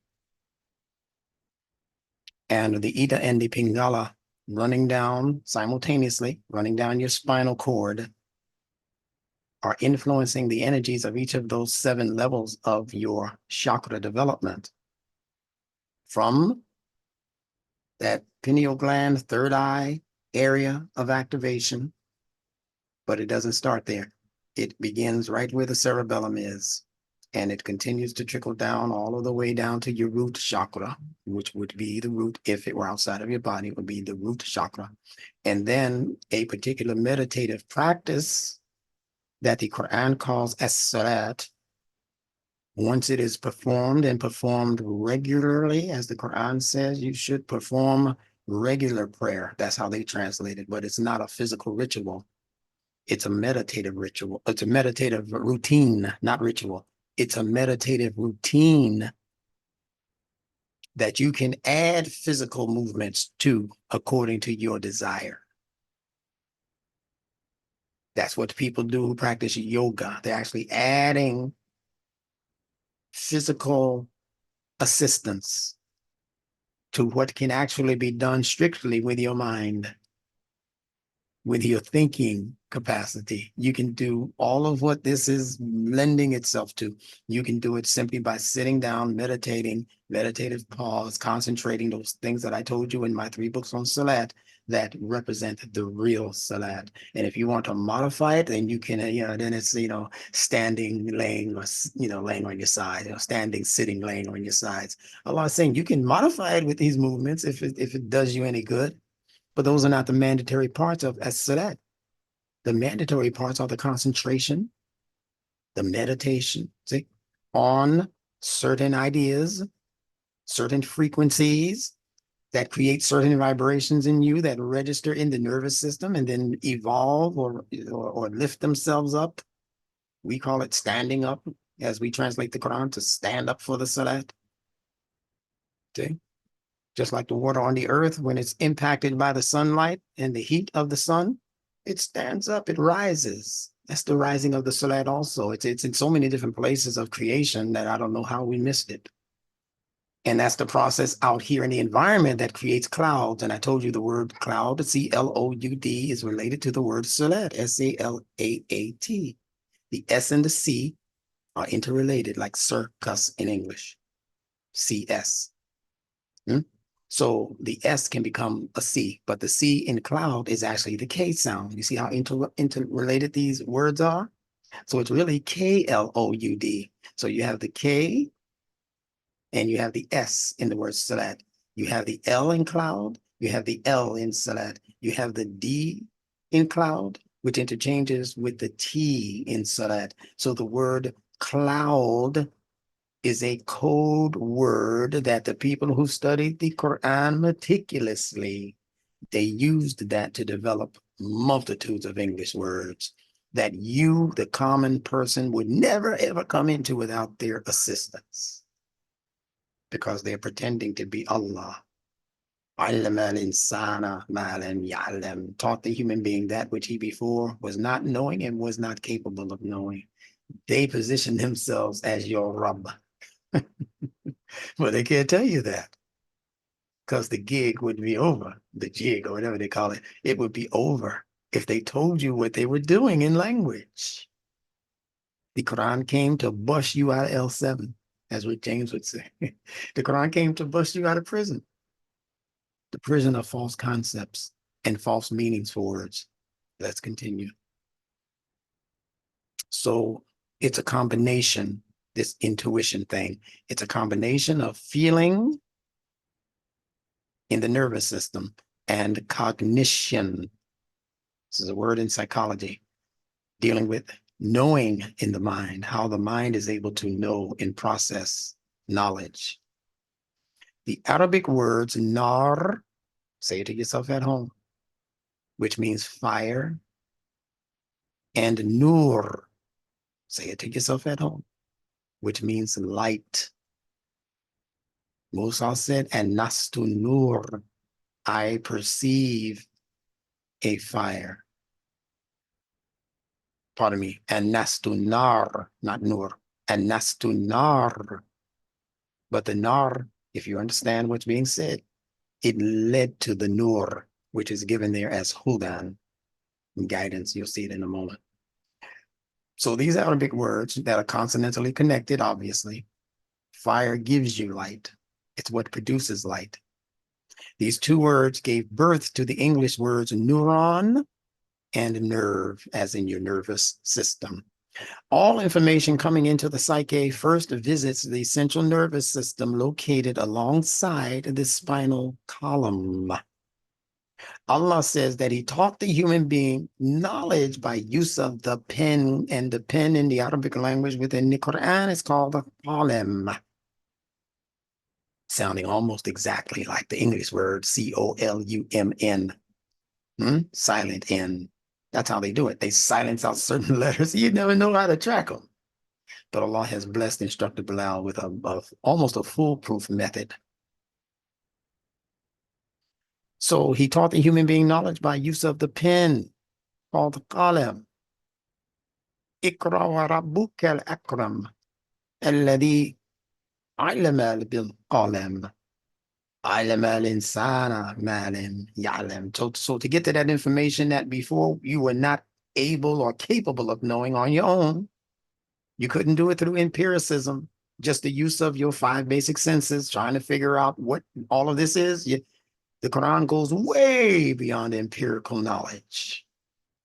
And it goes on to tell you that Allah, your Rabb, is the one who is gifting you with the ability to see not only at, but to see into.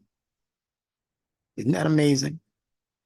The Quran gives you the ability to not just look at a thing, but to look into a thing for what is not obviously being presented on the outside. So those activities are happening alongside your spinal column. That's your pen. We're looking for some magical pen. When we read that in the Quran, Allah taught us by use of the pen. We're looking for some spooky idea or way of explaining the column, this pen that Allah is talking about. Some call it the mystical pen, when he's actually talking about that which is connected to the pineal. How about that? Some pronounce it the pineal, because that's where all of the ink is contained. Goes up the pen, the spine itself rises up like ink rises up in the pen. Once you go to refill your pen, it rises up into the pen, and then by the time you're able to write, it's coming out of the tip of the pen. It's not coming out of the sides of the pen, it's coming out of the tip of the pen, just like fluid comes out of the tip of the male's sex organ, because that's a pen also. That's a column also. Column just means to connect one thing with another. Like the columns in your house are holding up the structure of your ceiling and floor. You have a column there that's holding up the integrity of the building. This knowledge in the Quran is pointing to all of these subtleties. It's so beautiful that this one little small book, relatively small book, can produce this level of science in the world. And the Quran is just getting started 1,500 years later. And its dispersal was interrupted by knucklehead scholars and greedy, I almost said the wrong word, people. Greedy people who were just trying to take over the world like Pinky and the Brain, when it wasn't necessary. If they had shared this knowledge, people would have come into wealth untold and opportunities and scientific development. They would have come into that all over the planet by now, if those greedy ones had not intercepted the football and start running in the opposite direction to make a touchdown on their side of the field. Not understanding that Allah owns the entire field. Allah said this earth is his masjid. So why are you running in one direction when Allah gave you the ball so that all of us can be winners in this game called life? So that spinal column is what fills up with the cerebral spinal fluid, look that up, in the same way that a pen can be filled with ink. Nur is not just light. Nur is reflected light. Remember us talking about reflection? It is reflected light. In the Quran, the sunlight is never called nur. Only the moonlight is considered to be nur. The sunlight is called something else.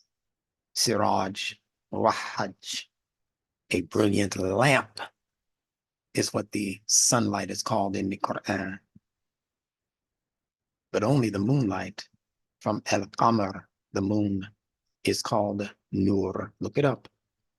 So in the surah called Taha, that's surah 20, ayat 10, look at what Allah says. إِذْ رَى نَارًا فَقَالَ لِأَهْلِهِ امكثوا إني أنست نارا لعلي آتيكم منها بقبس أو أجد على النار Hudan. Translated into English by Yusuf Ali, behold, he saw a fire. So he said to his family, his ahl, wait here, tarry ye, stay here, don't move. I perceive a fire. Perhaps I can bring you some burning brand therefrom, or find some guidance at the fire. So look at how Allah starts this very short statement. Behold, id ra'a. Ra means to see a thing, but not physically. Let's step up a little bit on this linguistic ladder. The term ra'i means to be a seer, but you know that if I call a person a seer, that it has nothing to do with you physically seeing anything. It has to do with you being perceptive. If you're a person who says you can, you know, tell the future, forecast the events to come and that kind of thing, they would call those people seers. Today, or in scriptural language, they'd be called prophets. But a prophet is not one who is seeing anything literally in front of him. If he was seeing this fire literally, what was he explaining to his family? They should have been able to see the fire also. They're right there with him. He didn't say, behold, you all see that fire? He said, hold up. I see a fire. And then he said to his family, I perceive a fire and I'm going to go check it out because I might be able to bring back some usage, you know, some burning brand or something so we can start our own fire, you know, or I might be able to find what? Hold on near the fire or by the fire. And both of those things, the perception and the hudan, the anastu, I perceive the perception, and the hudan are internal. Internal, right up here, right in the nervous system, leading to the intuitive processes, which is what he was speculating upon. And he wasn't sure, as most people who receive intuition are not necessarily sure. So they go to check a little bit deeper in to kind of check and see for sure, whether it's actually what I'm perceiving it to be or what I am intuiting it to be. How do we know it's intuition, you English speaking brains? I'm going to prove it to you through your English language. The name of the valley that he had to go down and not up to, he didn't go up the mountain first. You know, we think about Moses in the mountain receiving the 10 commandments and coming back down, and the Bible says he dropped one, oops, and it broke up into pieces and all of that foolishness. That's why the Quran dispels all of it. And you talk about him receiving the 2 tablets. That's a play on your sexuality also. You got to realize how much stuff these people have weaved into the wisdom of scripture. In the Bible saying he received the 2 tablets, 5 in one hand, 5 in the other hand. It's talking about your 5 senses. But they've weaved sexuality throughout that narrative by calling it testament. They say that the Bible is a combination of the Old Testament and the New Testament. But the word testament comes from the word testicle. So the 2 Testament, this is not me speaking, this is not Muslims making this up. This is Christian scholarship talking to each other and giving them the wink, wink. We know what this really means. They don't. Let's keep them on the literal, fundamental, basic, physicalized level. Don't let them graduate. Where are they going to go with all that wisdom? They need to just keep coming back to us, filling up the plate, so we can teach them some more fairy tales and nursery rhymes as religion. So you look it up for yourself. The word testament comes from the word testi, T-E-S-T-E. And the combination of the 2 represent the combination of the 2 male testicles that provide the spermatozoa in order to fertilize the ovum, egg. And that wasn't Moses's role. And that's not the role of the musing mind, to be the test dummy for all future ideas in science and in industry and the culture and all that. No, that's not why Allah gave you an intuitive mind, to feed everybody else's world, to fill up their coffers, And when yours becomes depleted, just like after you shoot your shot, you know what I'm talking about. You gotta wait a minute to fill back up. You gotta wait a minute to put more ink in that pen, don't you? Unless you're the kind of man that they try to say Muhammad the Prophet was, how much of a lie have they told on this man in these hadiths? That he had such prowess, such manliness, that he was able to go with 9 of his wives in one night. What kind of man? What else did he have to do in the world except have sex with his wives, according to these stories? He had such, oh man, such manly power. They call it prowess. That he was able to, most men can't go twice in a night with their wife, one wife. He went 9 times. Some say he had 12 wives. He went 12 times in one night. What kind of Superman? How can he be what Allah calls Basharun Mithlukum, a mortal like all the rest of you? The average mortal, I know he can't do that. You don't want to do that. You might kill yourself trying to do that. So we're here to bust these people upside their heads with the truth. Allah says that al-Haq, he bust out the brains of falsehood. Because falsehood was an ever fleeting thing. It was always on its way out. No matter how big the lie looks. It's happening in the world right now with people who are telling grandeur lies. But as they're telling the lie, Allah is whittling, he's just chopping away at the lie. And then at the end, you find out the truth and you say, damn, he was lying to me all the time. They told you the economy was fine. As an example. There's no shortage of money, you kidding? So therefore, they set the tempo for giving away billions of dollars to Ukraine by convincing you first through their spell casting, that nothing was wrong with the American economy. Gee, guy, there can't be anything wrong with the economy if they just gave Ukraine $17 million and $3 billion. And then the month after that, another $5 billion. How can anything be wrong with the American economy? So I'm all right, even though I can't buy as many groceries as I used to. I can't fill up my vehicle every time it gets low. I can't go to these places I used to go and like to take my wife and children because I can't afford it anymore. But we're not doing bad economically. We can't be because they said we're doing fine. Using us as, test pilot dummies, just send them up into the air, and wherever they crash, we'll mark the spot and see. We'll check out why it happened afterwards. And these lies are being told on multiple levels on both sides of the scale. I don't think I'm picking on one party versus the other politically or anything or economically. I'm talking about their whole scheme. So let's continue. This is good. If you're enjoying this, just chime in for just one moment and let me know that I should continue just a little past the chosen time. Loving it, loving it, loving it. Right ahead. Big 10-4. Yeah, keep going ahead. All right, I need to hear some feminine energy before I continue. Continue. Any of you women out there want me to continue? Absolutely. All right.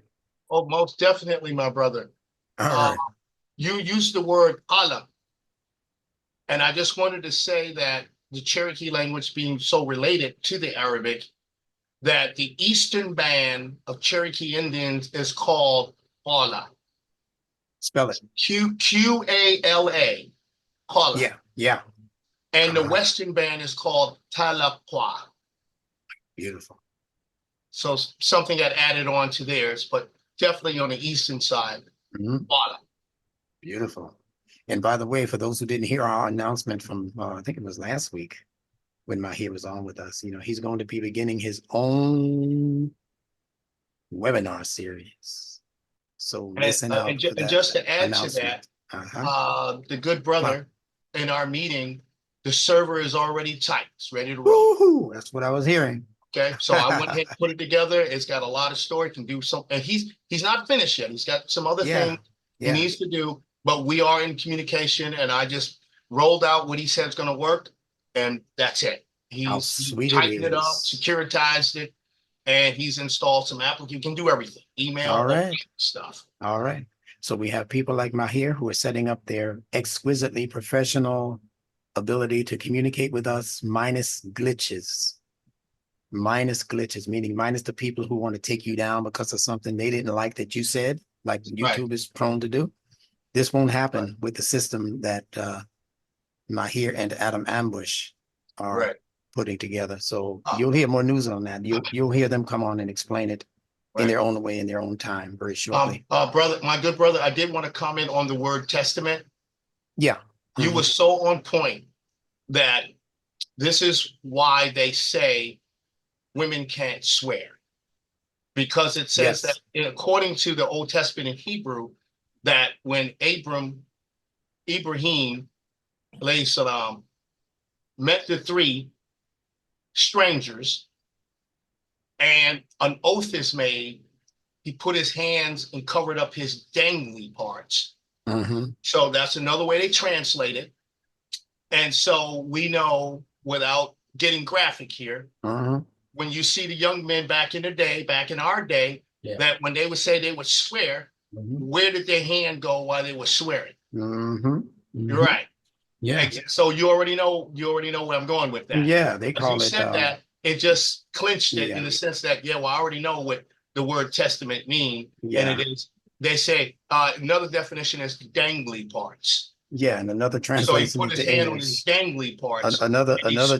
Another translation into English is that he put his hand between his thighs. Yeah, but the Hebrew they really word try to hide it. But the Hebrew word says dangly parts. I understand. And listen, whatever that word is, for our particular purposes in this class is a class that deals with science. And we're not of the mind that a part of the body is naughty. Not when it comes to learning the science. That's what Nunetics is all about. The letter ba means testicle. That's what it means. So if you need to say it, because some people in the audience, particularly the younger people, they might not know what you mean by dangly, then if you either explain it further or just give them the graphic, because we can always, they know from our energy that we're not talking about no nasty stuff here. And that we're talking about science. So feel free in my webinar, in your webinar, to just be explicit enough to not be, foul. That's all. That's all. And of course, I will keep mine clean anyway, because mine will be edifying and the continuation of additional explanations as required of what it is that we're talking about. I didn't hear you bring up the word again, salahati, and you was connecting the word soul, and about 2 weeks ago, and that word is Saul, S-A-U-L, Sual. Yeah, you mentioned that. I think the word S-O-U-L. But what does it mean now to understand? Because of what your class was 2 weeks ago, that word immediately identifies one of the purposes of the soul. And what is that? It is to ask questions. It interrogates. So then you learn to discern and decipher and ultimately see the path you should be on. The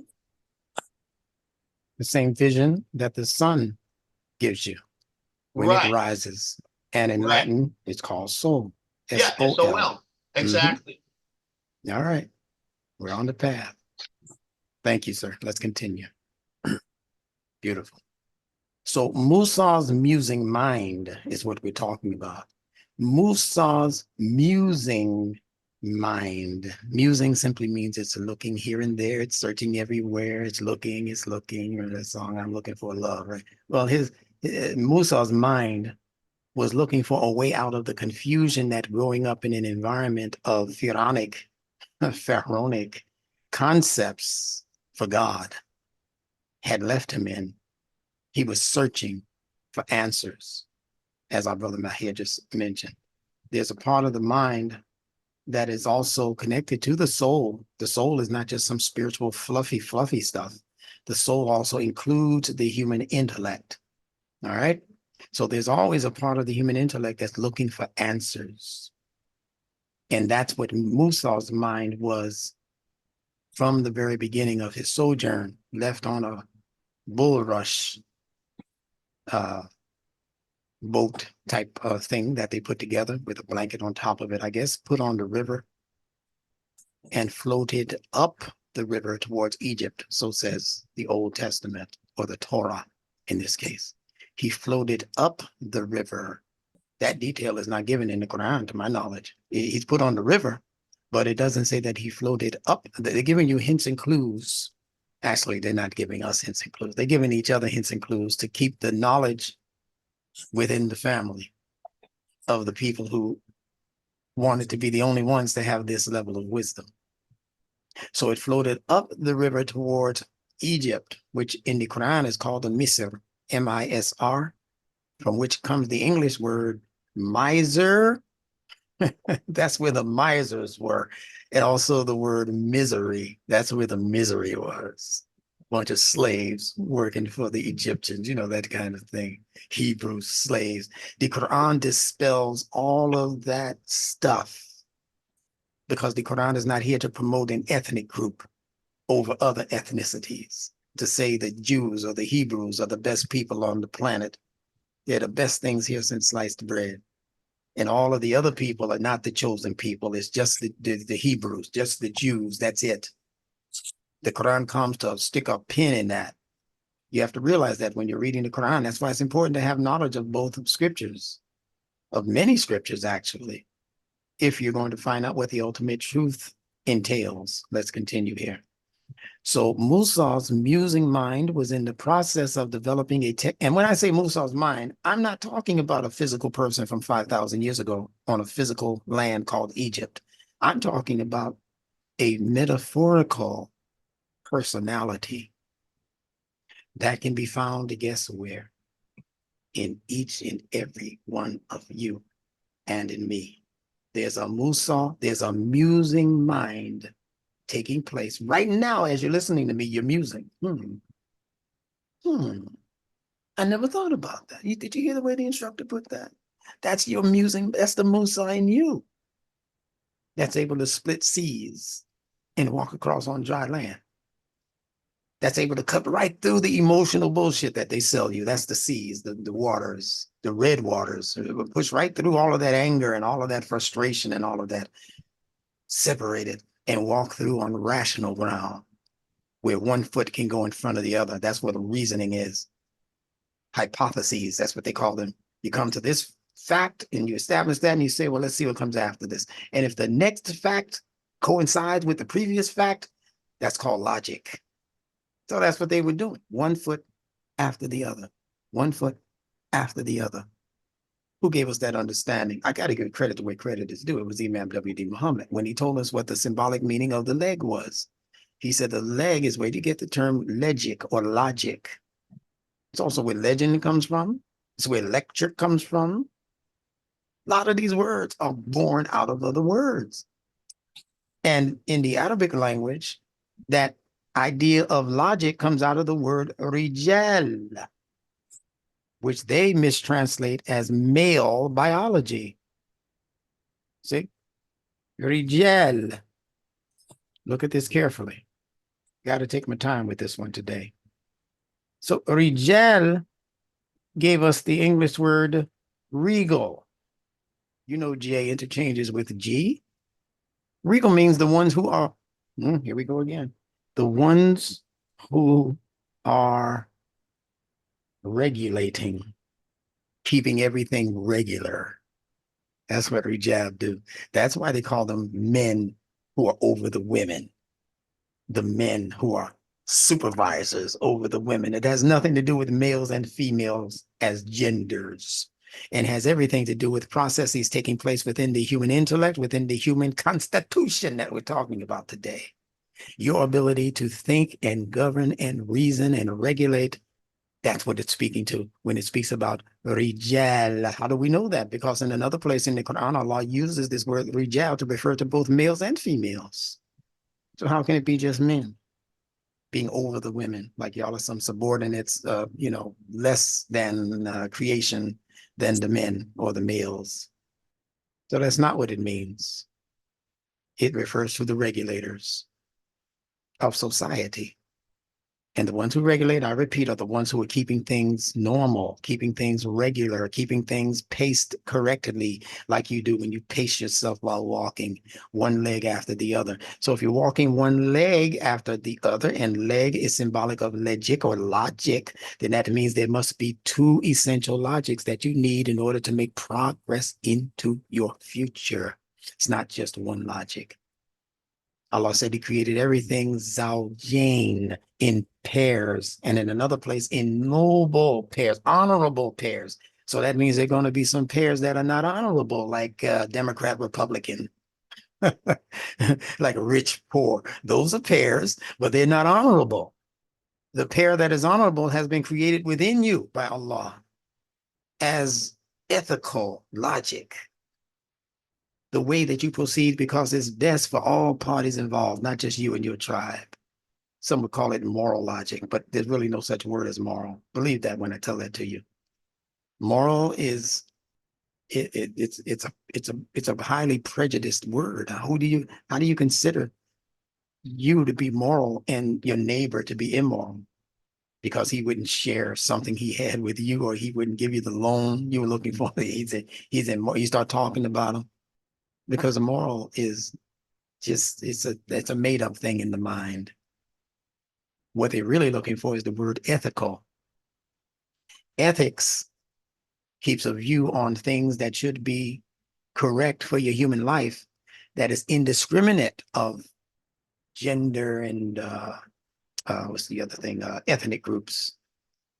Doesn't have anything to do with an ethnic group. If you're doing something right for a human being, it should be right for humans all over the planet, not just in Africa, not just in Europe amongst white folk, not just in India or China. You know, this is good for the Chinese. Well, you got to come to a conclusion of logic that works for all parties involved if those parties consider themselves to be true human.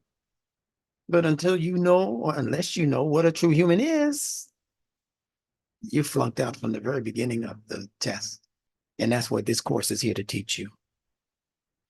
The correct conceptualization of information. So that's taking place in the musing mind. And if your mind refuses to be a musing mind, then it means that your mind is actually going against what the musing process created by Allah was intended to do. The musing mind was intended to take you towards the light, the nur, the hudan that we're talking about right now. That's what the musing mind, that's why Moses said, I perceive a fire. He was musing. And nastunar, you see the word nas in there? Nas, it's the same nas that is used and translated as, you know, humanity or humans, people, nas.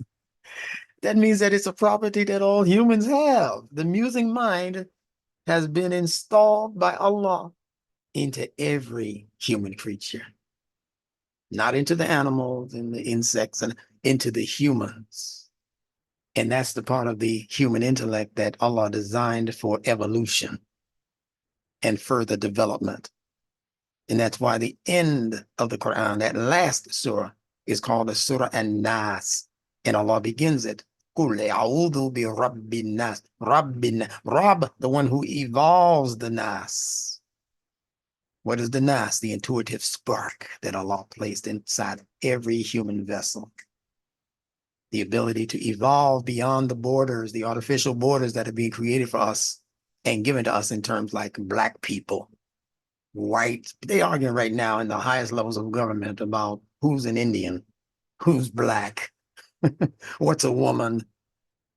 And it's all going to lead to a particular conclusion that you'd be very surprised to find out about unless you've been listening to this class for about a year. You've heard me mention it on 2 or 3 occasions, that the end result of all of this fighting, infighting, outfighting, and all of that, and, you know, red versus blue and all of that, you think that Satan, who's running the whole show, is doing that just to differentiate between political parties. No, there's an end goal. I told you this about 3 years ago to begin with, during the beginning of the so-called COVID thing that they pulled the wolves over our eyes on also. I told you that their end game is that they are after our children. You know, even in that enactment of the Last Supper that everybody is screaming about right now, at the beginning of the Olympic Games, they had all of these trannies and folk sitting at a table as though they were Jesus and his 12 disciples. And it was a big old jolly man laying down with his testicles, so to speak. See, as we've been talking about his testicles, just laying there. He was painted all blue. You might have missed him because of the blue. And he's laying there displaying his genitals, his testicles. And you had two other men who were at the end of it, who they say, I didn't watch that foolishness, but who they say were engaged in some kind of physical hugging and kissing of each other, sticking their, their tongues down each other. It's just nasty to even talk about it. But they had this displayed to the public. And then the biggest part that most people don't mention or don't put any real emphasis on is that there were two children, prepubescent children in the scene. Why do you think that was? So that they can slowly condition us to accept the idea of sexualizing our children, because the children are the ones that they are after. They're not after you. They're after conditioning the ones who don't even have a correct concept of what a man and a woman is yet, because the parents are supposed to teach them those duties and those roles and obligations in the family, but they don't even want a family. They just want people engaged physically, sexually with each other, because they can control that. Where did they get that idea? They might take me off of YouTube for this one, but it can be proven with a simple Google search. I've told it to you before. They got this from the warped-minded small group of so-called Jewish scholars who promote that idea, because it's an idea that was introduced to them and through them through one of the Jewish law books called the Talmud, not the Torah. The Torah is innocent of what I'm talking about right now. The Jewish scholars penned us a couple of books. One of them that I'm speaking of now is called the Babylonian Talmud. That's the one. Yes, sir. All That's right. what I was going to mention. You have the Palestinian. That's Talmud, right. which is different than the Babylonian, and everyone knew that the Babylonian Talmud, in detail, talks about why it is okay to have relations with a young boy, because it says his, and I'm gonna use the word virginity, but that's not, they use a different word, would come back or would grow back because he's young. Yeah, same thing they told you about the 72 virgins that Muslim men would get in the hereafter. Yeah, but you and I know that the actual verse is not even speaking about no 72 virgins. No, and that's the whole thing with the Talmud also, that it's not speaking about anything that the Bible actually says, or that the Torah put that way, that the Torah actually says. I don't want to go deep into that right now because I'm trying to keep to a point, but I appreciate your bringing the what they call that, the not the evidence, the receipts. That's what they call it now. Now here just brought you the receipts. So if you ever get an opportunity, as I have done, to scroll through the Babylonian Talmud, it's all mud. If you ever get an opportunity to just scroll through the Talmud, you don't even have to scroll through the Talmud. Just Google what I'm saying. Does the Talmud promote sexual relationships with children? When you get the replay, just stop it and copy down what I just said. Does the Jewish Talmud, Talmud, promote the sexual relationship between adults and children? I came across a site of Jews who commented on it, and they say, yeah, it's allowed. They said it's allowed all of the way down to 3 years old. Now, at least in the fake, phony, fabricated hadith, they told you that Muhammad had sex with Aisha when she was 9 years old. He married her when she was 6 years old. And the world is aghast. The Muslims are pedophiles. Muhammad is a pedophile. That's all over all over the net. Muhammad is a pedophile. But they don't talk about the Jews in their Talmud, where they say you can marry a man, a grown-ass man, excuse my expression, can marry a 3-year-old girl. And whichever weird way they worked it out, they say you can even have physical relations with her. The 3-year-old. Forget 6 and 9, 3 years old. But that's where the people who promote that hadith get that idea. They got it from commingling with the Jews and their foolishness, their foolish ideas. And those Arabs at that time, they couldn't stand to have the Jews have something in the world operating on their behalf. So they just reinvented the wording and put it in the mouth of Muhammad. They shoehorned it into the Islamic literature. And these dumber than rock Arab scholars and male participants in this foolishness, and the stupid women who believe it. I gotta call you stupid for believing that our prophet married a 6-year-old. I just told you what the number 6 meant. It's all symbolism and numerology that they're using, and astronomy. I'm sure when my hair gets his program, he's gonna go deep into some of these areas. He's a professional. That's what he does. But I know enough to wet your whistle with it. And I'm telling you that stuff is numerology, astrology, symbolism that they're using when they give you these numbers and tell you they can't remember not even how many wives Muhammad had. How is that a question? Isn't that stamped in history? How many wives he had that nobody knew back then? With all of these memories that were memorizing thousands of hadiths, and every word that was spoken by the prophet, they memorized it, they wrote it down. But at the end of their proverbial day, they can't even remember how many wives the prophet, not a companion, maybe a wife or two got away, but the prophet who they lived with, who they made the prayers and all the Ramadan fast and all of that with these people, but they can't remember how many wives he had. They can't remember what day the Quran began being revealed. Let's see, was it on a Friday or Saturday? So we know it was in the last 10 days of Ramadan. That's how they give it to you. They said the prophet didn't remember. How did he not remember when he remembered the whole book? That's what I mean by how they have dumbed down the entire Muslim population, except for just a few, what I'll call the special ones who Satan wouldn't get like that. He said, I'm going to come from before them, from behind them, from their right and their left. And when I get finished with them, they're going to be very few left that are really giving true service to you, Allah, your true ibad. They're going to get lost in the sauce with the plan that I'm coming up with by attacking them from before them, frontal lobes, from behind them, cerebellum, from their right brain, from their left brain. I'm going to attack all 4 quarters of their thinking capacity. And when I get finished, it's only going to be a special few who Allah has touched directly, who are going to make it out of your menagerie, out of my menagerie, that's coming out of my imagination. So pay attention to the musing mind. That musing mind was designed to distinguish truth from falsehood, so that it can practically discern what is useful for oneself and one's family.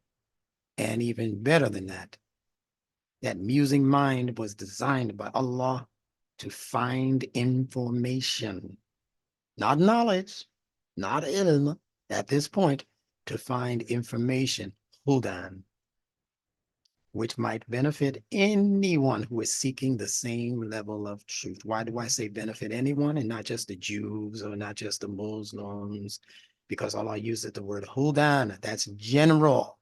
for guidance. When he says al-huda, that's specific for specific people. But when he says hudan lil muttaqin, general guidance for any who practicing taqwa, the muttaqin, the people who are regardful of what Allah has put into the hudan, the guidance. Perception is from the word perceive, which means by way of sifting. The F and the V are interchangeable. And when we sift, we are searching for the valuable portions and we are discarding the useless stuff. That's what you do when you sift through stuff. You get ready to move, you start sifting through the stuff in your closet. And oh man, I was wondering where this was. I'm going to keep this, but this is junk. These sneakers don't even fit me anymore. You know, that kind of thing. Let me get rid of them. They got a hole in the bottom of them. So as you're sifting, you're holding on to the collections of things that are valuable, worthy, useful, and you're discarding the stuff that you know you have no intention of using ever again in your life. It's so bad you don't even want to give it away as a gift. It's embarrassing to get. I gotta just throw this away. Sifting.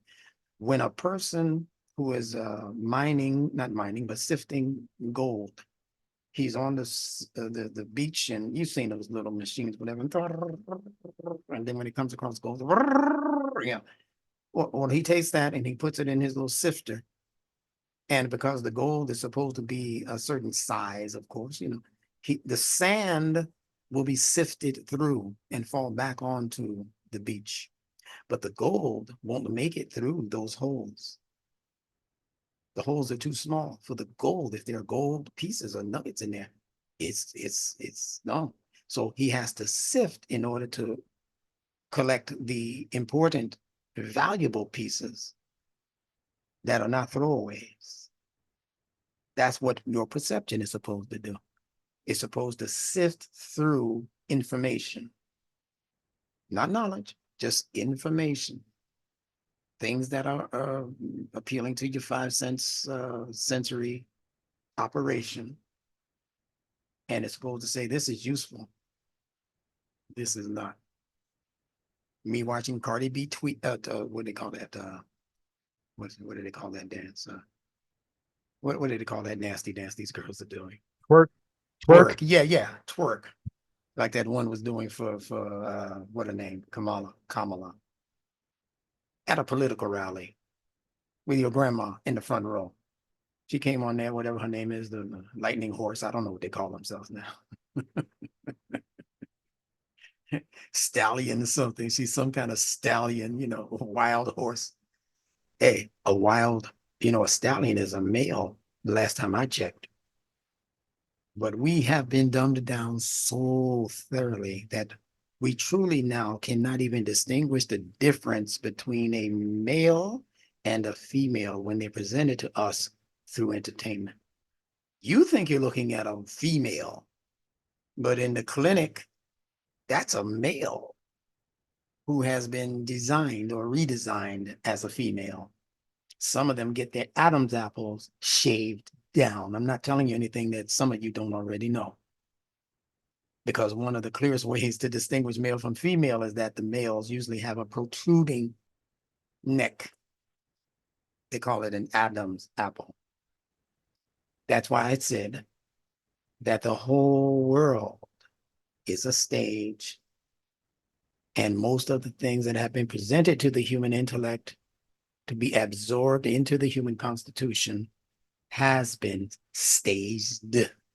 Your academics, your economics, your government, your political thought, your cultural values, they have all been reworked by Satan himself as Shaitan Rajim. And Iblis was the first one to do the sifting. I'm going to separate this from this and that from the other thing, and then I'm going to present to you the valueless stuff that will not earn you Allah's paradise. He'll realize that I was right at the end of this whole thing. That's what Iblis is thinking. Allah's going to realize that I know a little bit more than he does in this area.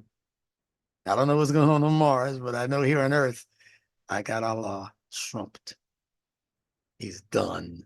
And he's going to have to admit at some point that Iblis You were right about these silly ass, excuse me for saying all I said that, but you understand what I'm saying. I'm talking about the donkey ass now. These silly ass people that I thought would be my ibad, my servants. I was wrong. I miscalculated. I don't know how I did that. What was going on at the time I made that decision to make them the Khalifa? I should have realized early on when you challenged me about that decision, when you were creating this Khalifa guy, you were making this Khalifa fil ard. I should have known then that you were right, moving right along. So this is what the human intellect, meaning the internal election. That's what the word intellect means. The things you're deciding inside of you, mentally, morally, spiritually, so forth and so on. Now, here's a translation secret. Buckle in. Any word which contains the letters R and A implies multiplication and increase. This is what Allah is doing as Rabb. And this is why it is translated as evolver. You see the R-A in Rabb. Again, anytime you see it, it's going to have to do with an evolutionary process. As a person, place, thing, or idea advances itself, it also increases, evolves, and eventually multiplies. One more once.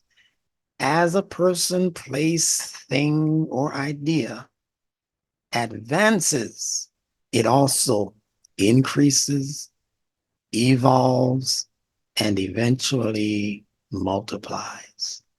The Egyptian word for the sun is Amun-Ra. See the R-A in Ra? The sun is the primary reason for why life forms evolve, increase, multiply, giving support to all other life forms in existence. Isn't that what the sun does as Ra? It gives support to the evolution and multiplication and increase in the grass, in the trees, in the water on earth, because it takes it up, it evaporates, and then it brings it back down. So it keeps repeating these things so that life can continue to evolve and increase on earth. That's Ra doing that, no matter where you find that word, Ra.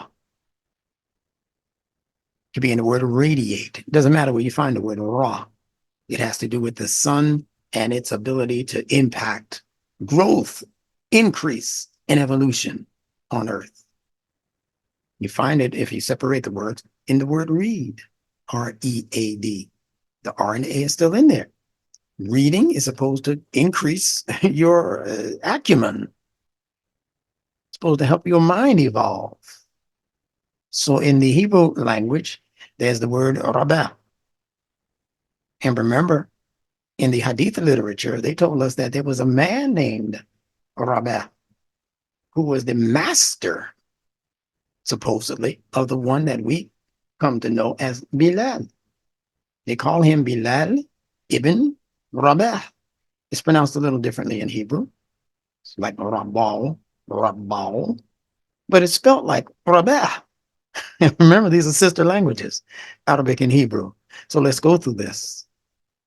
This is a verb, meaning an action word. Oh, you see it here, phonetic spelling, yeah. Rabal, that's how they pronounce it, okay? So what does it mean, though? To be or become much, many, or great. That means to increase. The verb be or become much, many, great. Even in the Assyrian language, they have the word rabu, which means to be great or to grow. In the Arabic, of course, as we just explained, they have rabba. And in the Aramaic, they have also conceptually related words, which all have to do with increase, growing, evolving, etc. Now, in the Bible's book of Daniel 12:4, chapter 12, verse 4, the question is asked, how do you know when we are in the end times? How do we know we're right at the precipice of the great calamity? This is called eschatology, in case you didn't know what this science was in religion. The knowledge of end times, how the world is going to crash and burn. It says in the Bible, in that section of Daniel 12:4, that in the end times, people will be traveling to and fro on their two legs. I told you what legs meant already. They'll be they'll be sharing their logic to and fro. And it says that due to them exchanging like that, that their knowledge will increase. What is the difference between information and knowledge? AI, artificial intelligence, represents information and information alone. I don't care how smart they tell you these smartphones and smart computers and AI gadgets and the equipment and all of that is. Yeah, they hold a lot of information, but they hold absolutely no knowledge, not in the way that I'm about to explain knowledge to you. If you only knew how much knowledge is held in just a grain of your hair on your head, you'd be thanking Allah for what He has done for the human population. Anything and everything that is perceived through your 5 basic senses, like I told you, the word for that was empiricism. Let me put it here so you'll be able to look it up. That's empiricism.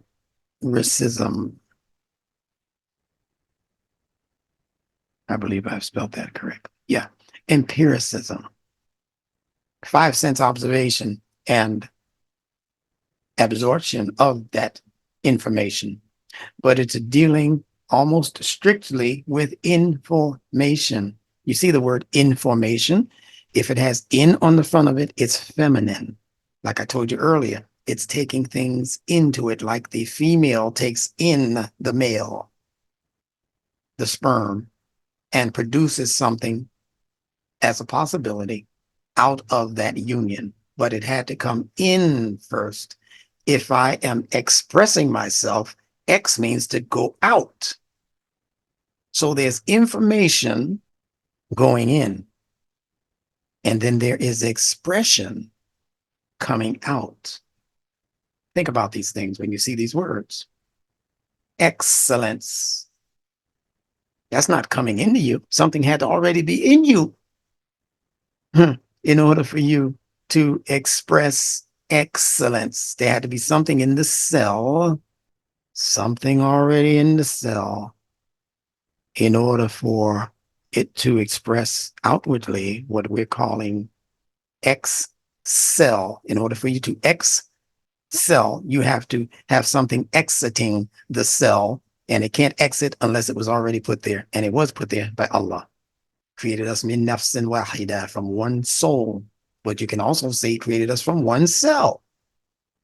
And other things come out of the cell that are supposed to further develop, evolve, increase the excellence in you. Stop telling your children that they're stupid. You'll never be nothing. That's why you're dumb, because your daddy was dumb. Stop telling them that. That's not true. As soon as Allah created them as a cellular being, He gave them an overabundance of excellence and intelligence. You know how we break that word down. Intelligence. What is that? The internal telling or communicating, coming from where? The genes, the genes. So you are born intelligent. You have to develop an intellect, 2 different words, although the dictionary won't tell you that. Every creature, even that amoeba we spoke about that knows how to move away from danger, it's born with what Allah created it with concerning the ability to make decisions, especially for life-saving reasons, for survival reasons. It'll move out of the way of the harm or the danger into the way of security and safety. That's what all life forms have been designed to do. And that's called intelligence, the internal telling or communicating coming from the genes. So if you don't know what the genes are, you're already behind the 8 ball. You have to want to know what these things mean. I'm talking to you, you 12-year-old listening right now. I'm talking to you, you 90-year-old who thinks I don't need me studying this stuff. I'll be out of here in a minute. No, your 12-year-old could be out of here in a minute. You haven't introduced this to them yet, your grandchild? You might be another good 100, not 100, but another good at least, people are living now 90. We got the grandparents and great-grandparents that are 95, 107, My grandmother lived to be 102 on my mother's side, and on my father's side, she lived to be 107. We're not the ones to decide when we leave here. And if you have your brain halfway in your head, you can still learn. You're still getting those brownie points from Allah for what you learned and taught to somebody else. When your grandchildren come and gather around your lap and all of that, and you can still speak and make decisions and think and reason and laugh and cry. You're still here. All right. Coming to the conclusion of today's discourse. The difference between information and knowledge. The AI that we're experiencing, that they're trying to hook the entire planet up to right now. I think it's already hooked up, basically. Artificial intelligence. It represents information, internal formation. See, inside. What is forming you inside is coming from outside into you, and it's forming you. So don't think that what you look at empirically is not forming you inside. Oh, I'm strong enough, I can look at porno, and I can look at horno, and I can look at corno, and I can look at all of these things. I can play music in front of myself and my children, even though they just 7 and 8 and 9 years old. I could play this. I could take them to the beginning of the Kamala Harris, speech and show them the big girl twerking. It's not going to affect them because I know how to teach them. See, I know what to say to them so that doesn't become a corny, horny moment for them. Are you out of your cotton picking mind? You just want to see it. Just admit it. I'm stuck on it. I'm hooked on it, and they just happen to be here. I'm not gonna have another chance to look at this big butt lady. I'm gonna look at this now, and I'll explain. And they'll know that it's just nothing to think about because they'll see her doing it in front of 80-year-old white grandmothers. That's what they're doing to you and your children right now. They don't want you to know the difference. They're blurring the lines right now. They are professional hypnotists. They are spellcasters. I keep telling you that. Go listen to my lecture on the spellcasters. That's what this whole thing is now. Abracadabra, Hebrew words, by the way. Abracadabra. You look up what it means. Just Google. Start Googling. Don't be lazy. What does abracadabra mean? First, ask the question, is abracadabra a Hebrew phrase? Bing! Okay, all right, let's get that out of the way. Yes, it is. What does it mean in Hebrew? I'm going to leave that for your homework. I've given it to you in several of our broadcasts, seedcasts, actually. So all of these things come to us as information through the 5 basic senses. AI represents information coming into our 5 basic senses, but that's not necessarily true for what knowledge is. Only creatures that carry DNA can have knowledge. How do we know? Because the phrase for knowledge is given to us, going back now, scroll back a couple of pages, is given to us in Rabbil Aleem. Aleem is from the smaller word ilm, and that's the word that they use for knowledge, but it's not knowledge as information, just stuff that you've siphoned in or, let in because your 5 senses came in contact with it. You don't know how to use it. You don't even know where it came from, but you're letting it influence your life, change the trajectory of your form, and it's beginning to misinform you and ill-form you, stretch you into positions and thinking and ideas and the things that you would have never agreed to if you were in your right mind, in your sane mind. You would have never gone for this okie doke, this information that they were poisoning your mind with, this toxic environment of information that they've let loose like the flood. That's really what the flood in scripture means. Noah's flood. It's a flood of information that's now coming across your television tube. Yeah, it's coming across your YouTube, your Tide tubes, all kinds of tubes. And it's only coming there because we're allowing it in. So stop allowing in just any old information.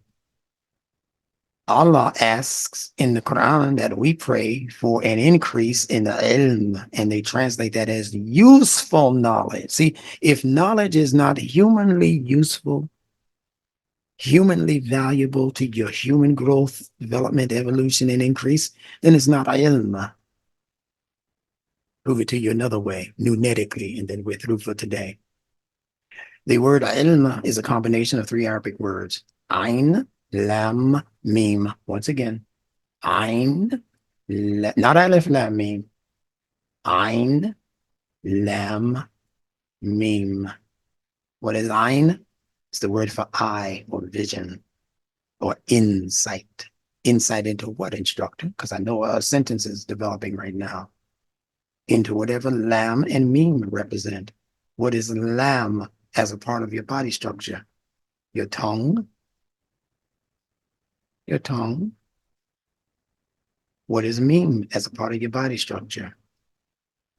Your belly, your stomach. That churns like turbulent waters. That's what Mim means, waters. But Mim are turbulent waters. Not just waters. Like the water in a glass of water that's sitting still, that's not Mim. If I started shaking it up or blowing on it so that the water in the bowl, in the cereal bowl or whatever, begins to, make waves, concentric circles or whatever, that's Mim. Not still waters, moving waters, being influenced by invisible properties in its environment. See how beautiful Allah is? He's telling us that the letter Mim means turbulent waters. That's why Maryam, who's got two memes in her name, experienced such turbulent times, especially when she was supposedly pregnant with Isa before being born. She had such a fit during that pregnancy. She drove herself to the trunk of a tree, started wailing, and said, oh, Allah, I wish that I had never been born. That's some turbulence right there. So she's Maryam. Mar by itself means turbulent. Mim means turbulent water, and the Ra in Mar has to do with movement, fast movement.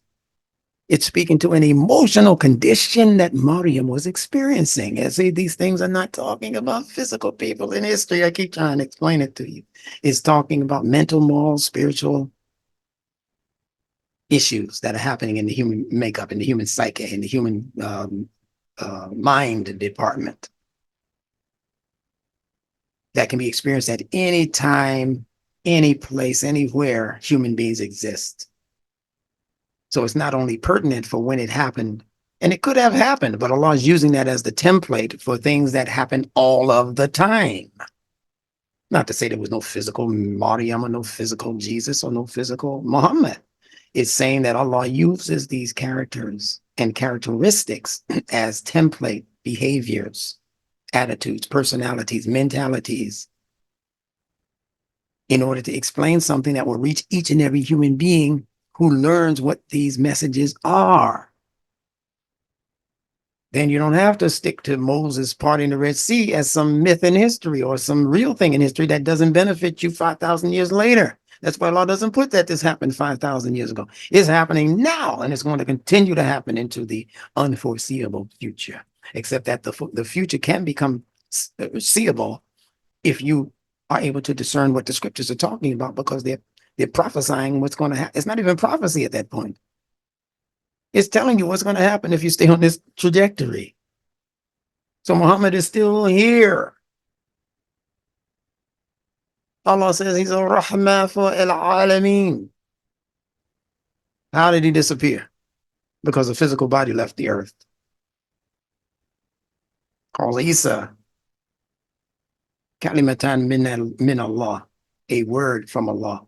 Well, how did that disappear? Because the physical Jesus is not here anymore. So the physical Jesus leaves. That means the word of Allah left, got buried in the dirt. I'm taking you up to a new level of logic. Allama al-insana ma lam ya'lam, taught the human being that which he before was not knowing, as ilm. What is this ilm? Lastly, ayn, and that's insight. That letter means some other things also, but we're going to stay with this. Lam is the tongue, which has to do with taste, of course, but also has to do with discrimination. When you take something into your mouth, your tongue immediately begins to discriminate. Oh, this is sweet. I like this. Oh, this is too sour, too bitter, too hot. And it'll spit it out sometimes, because this is the body part that specializes. It specializes in being discriminate and discriminating. Then you have the meme, which, as we said, is the stomach. The churning acids taking place in your stomach. What's the reason for your stomach acids churning, according to the fitrah?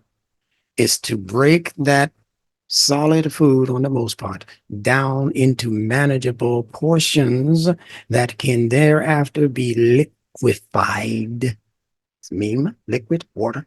It can be liquefied in a way which can then service the cellular structure as a last stop on the train. The reason you eat, the reason you get hungry, the reason why you feed yourself is because the blood needs to be fed those nutrients. So you're not being fed because you are hungry necessarily. That was just the tool that Allah used to get you to put some food in your mouth. You're not eating just because it's pleasurable to the taste. That's another one of those tricks, if you will, triggers that Allah put into your fitrah to get you to want to eat and stay alive. But what is really calling for it are your cells. Just like in the esoteric sense, what's calling for you to feed your mind is your soul. Your body, it's your cell. Your mind and your spirit, it's your soul. Because the soul, as well as the cellular structure, has to maintain its sense of integrity, wholeness, completeness. Salam is called in the Quran. Wholeness, completeness that leads to peace as an end result. Doesn't begin with peace. Salam is not peace be upon you in its inception. It is wholeness be upon you as an obligation. The idea that you are consciously attempting to keep the complete picture in front of you. So when they show you this, I have to go back to this example, this Democrat-Republican bull jive, your mind is supposed to, if it's under the guidance of Allah, subhanahu wa ta'ala, it's supposed to immediately say, I'm not going to look at what they have that's not in common. I'm going to first look at what they have in common. And the end result of what they have in common is that they are all humans, mortals of the mortals which Allah has created. So let me begin there. But if I don't have an arrow that can point back to the meaning of human, as we're doing in this broadcast, and we'll continue to do next week, I'm lost from the beginning. I don't even know what a human is. How will I know what a human constitution is? The Constitution is what stitches us all together. See, constitution, stitch, it's stitching us together. Just like the United States Constitution is what stitches all of its people together. Be from different places, but if you are under the United States Constitution, you are supposed to be theoretically stitched together. Even if you have different religions, different political views, different ways of educating your children, different clothes that you like to wear, different foods that make you feel nice and happy and pleasured. You can have all of that going together because you're not supposed to all be one thing. You're supposed to only be one thing in your essence, in your nafs, in your soul. That's where your decency is. That's why we're called the human descendants. Where do you descend from? Wherever the decency is. It is basically the same word. Decent, descend. Don't let the letter differences fool you. Saying the same thing. Wherever you descend from, that's where your decency is. We descended from Adam. Allah says Adam was honorable. He's honorable. So we all, as humans, I don't care if you're Mexican, just come across the border or whatever, you got to learn to do that better though. Yeah. But wherever you are, I can't say that your basic constitution is evil or your basic constitution is indecent. You become those things. These people have become indecent, dishonorable, criminals. So you can become all of that, but it's not power packed into your fitra. So now you need a good fitra teacher to tell you who you are and who you ain't. You ain't Jesse James and Adolf Hitler. You are Adam. How about that? I never knew Adam. I don't know what that. Well, go and study the atom, and you'll still see that you're honorable. Just look at what the atom does. They say the word atom means that which cannot be separated or split. Atom. Well, start with that. Try not to be split from the rest of human beings. Start with yourself. Don't let your mind be split from your emotions. Don't let your mind and emotions be split from your instincts. Don't let your body, your racial stock, your ethnicity be split from another person's racial stock and ethnicity. Don't let the male be split from the female. Don't go for the bogus stuff that they're telling you that, it can be male and male, in a sexual relationship. It can be female and female. You're going to ruin the whole planet and you're going to drop off the face of the earth with that ideology. You be friends? I got to go to bed with you. Are you kidding? And it gives license for them to do any kind of low down, nasty kind of behavior in the name of freedom. That's not freedom. That's the real slavery. Freedom is what Imam Muhammad told us back in the 70s. He said it means freedom. Freedom to think as a human. And we'll discuss that term in just a couple of days, or at least by next Sunday. So I thank all of you for sticking and staying. And looking at the clock on the wall, it's 6 o'clock. So I'm hesitating to open up. But what I would ask is that you just give me 3 minutes worth of time and I'll be right back. And I will entertain a couple of questions if they're related to today's topic. So give me just a moment and I'll be right back. William, will you take the microphone, please? Yes, sir. Yeah, well, certainly we were all treated well. And I'm certainly grateful and satisfied with that delicious meal that was just served up for us. And, looking forward to part 2 that be coming soon, inshallah, by next Sunday. Anyway, as instructor just indicated. Now, I've received the 2-minute or 3-minute recording from just a couple of people. Again, if you would be so kind as if you want to be included in this process, and certainly we would like to have a good representative group, if not all of you, to go ahead and do a 2 to 3 minute recording. Do it right on your cell phone, your mobile device, and record it there and text it. I shared my phone number and email address on our last class. I may get a chance to do it again. If not, you can get it from the instructor or send it to him. You also have his information, if not mine. But this is very important. We are working continuously, developing other means of communicating between ourselves and communicating to the world. This wonderful information that Allah has blessed us with in this Nunetics movement, in this Nunetics class, and my hearers working on having his own presence online. I'm encouraging others of you to do the same. That you saw with our presenter today, and those who will be presenter that we had last week at the beginning of class. Last week was Nona. Today we had Mohammed Aleem Ali. Next week we have Kareem Abdul Salam presenting. So we have, just looking at the names, we have plenty of people who are more than qualified to present. So as my hearers is first one to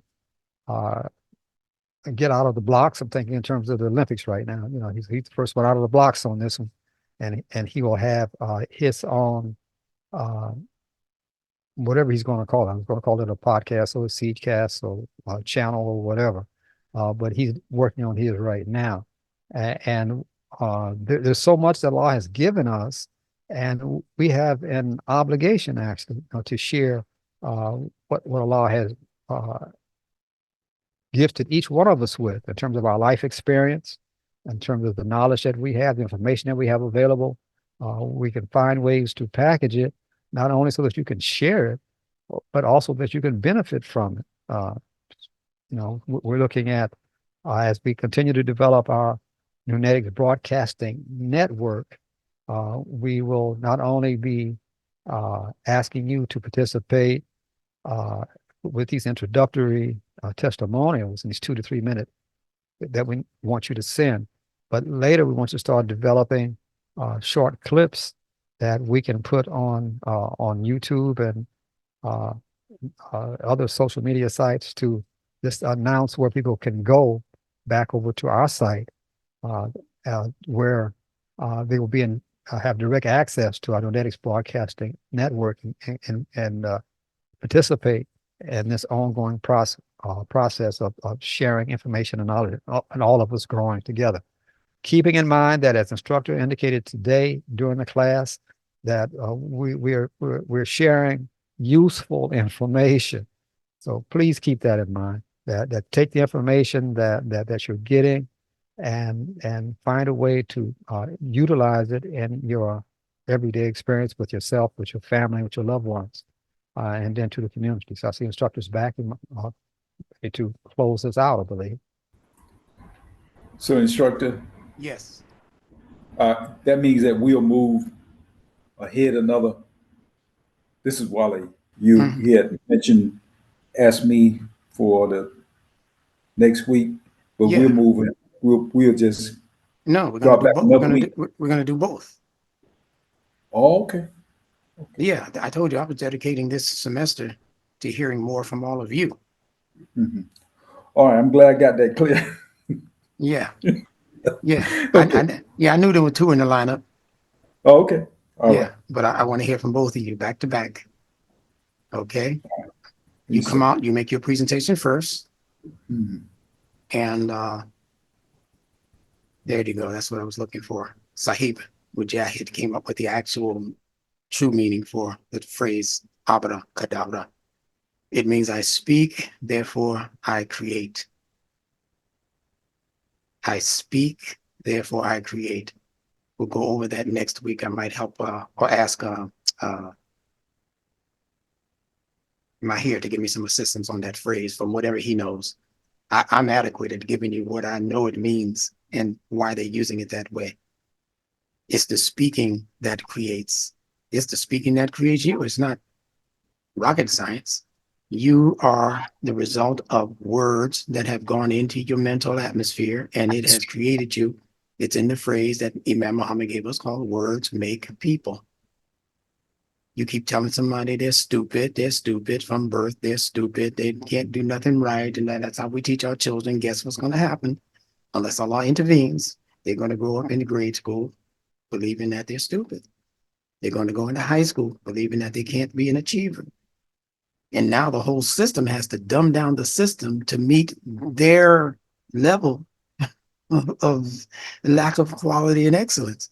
The school systems around the country now are saying, well, you know, they don't have to take this particular test in order to graduate from this institution.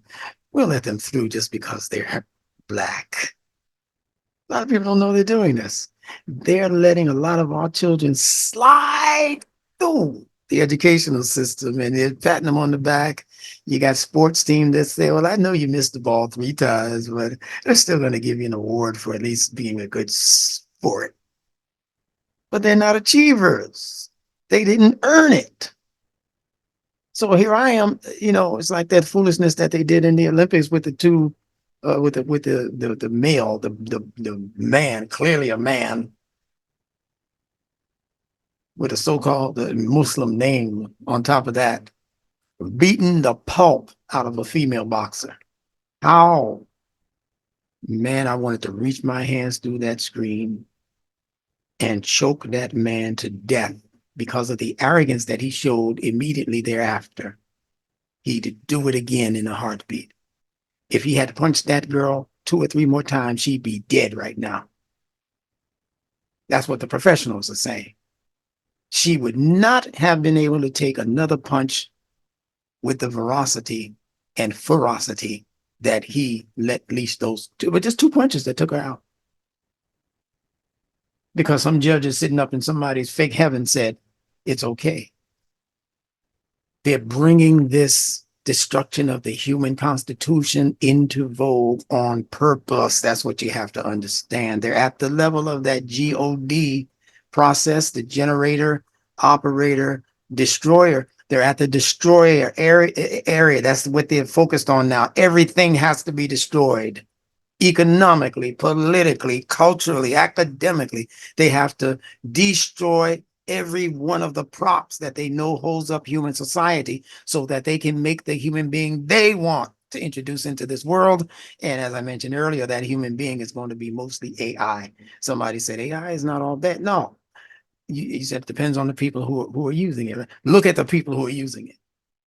Even Elon Musk, a higher up elite and elect in that world of AI, he had to say, hold up, I got to put some brakes on this here. They're starting to talk about doing things with this, that it wasn't in my plan.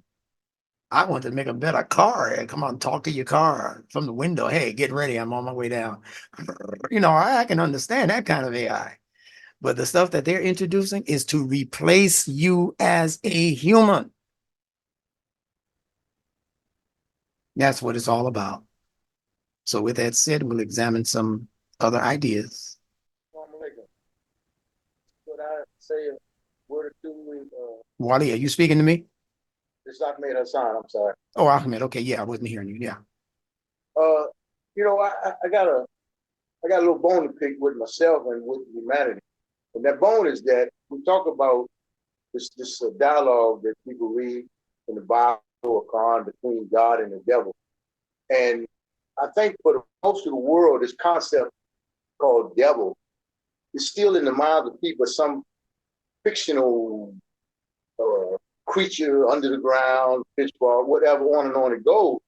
But in the meantime, in 2024, we're witnessing people who are in high places who run the Olympics, who run the White House, who run the world, who are in charge with that same diabolical mind or mentality that sounds just like the one who say in the scripture, I'm better than them and I'll prove it. Spot on, brother. Spot on. I don't think we, how can I say, impart a better understanding to humanity of what we're really dealing with. We're dealing with human beings who have distorted mind. Maybe we could say they operate from their lower cells, whatever. But that stuff in the scripture means that mentality been here a long, long time. And now it's like, for example, you say, okay, they want to destroy the soul. They want to make the boys and girls and vice versa. Okay, for what purpose? Okay, the idea is to destroy everything, come in, pick up the pieces, now rule with the little few that's left as the rulers over these new slaves that they've created. But I don't think we hear that enough from the general public. That's all I want to say. Well, that's a great thing to say, and I'm going to make a point of emphasizing and re-emphasizing that point because again, when we think about the devil and Satan and all, we're used to looking at some invisible something creeping in the house and making noises on the steps, and we can't see it, and it's Satan. And you know, we used to see green pea soup being spit out by a little girl whose head is, you know, running around on her neck and all of that kind of thing. What was that, The Exorcist? That's what we think the devil is. And then we got a lot of people in religion, in Christianity, Catholic Church particularly, and among the Muslims who have this spooky kind of idea about what Satan is and what Satan does and how Satan takes over a person. They call it the jinn, though, you know, in the Muslim world, how the jinn comes in and he makes the girl, you know, bug-eyed and looking, oh, and talks in different voices and all that. See, it's because you don't understand the full dynamics of what a human being is capable of. Take the religion out of it and go back and look at the scientific study of the girl called the Sybil during the 70s. A name you would recognize, right? But that ain't the Sybil we're talking about. Cybil. I think they turned it into a television movie with Sally, what was her name? The Flying Nun, what was her name? Sally, not Struthers. I can't hear you. Sally Fields. Sally Fields, yeah, right, Sahib. Yeah, Sybil. So I think you probably still Google that on YouTube or whatever and look at that and you'll see what I'm talking about. All right. That these are psychological problems. These are not religious problems and Allah fighting the devil. Allah has no need or no reason to fight the devil. What would that fight look like?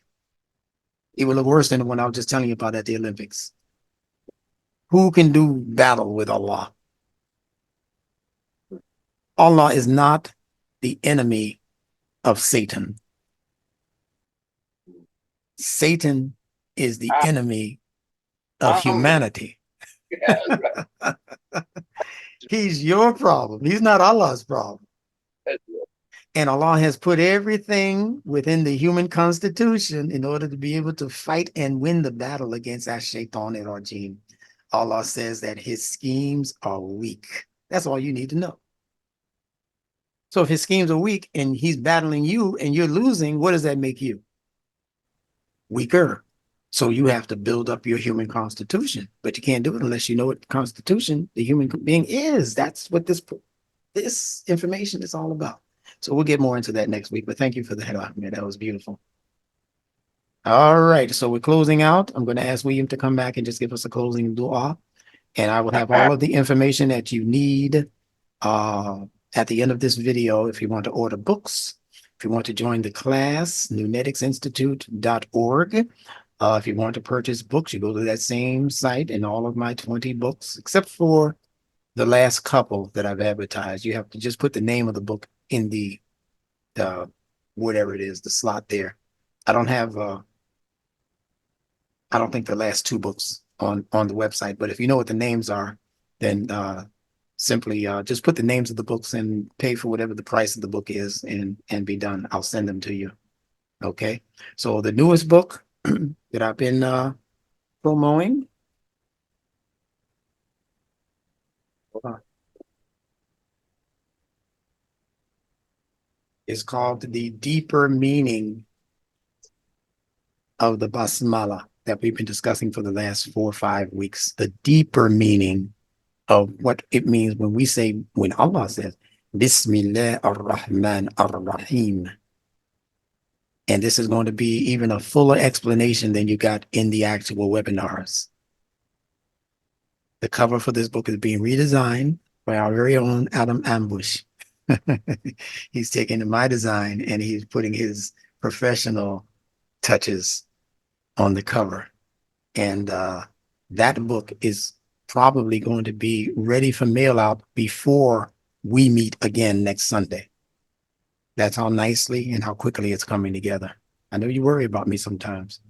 One book took 6 months after I advertised it, but this one is already written and it's just being edited by me. So that should take just the next couple of days if I can get a break. And all of you have been doing your level best to make sure that Instructor Bilal gets some days off.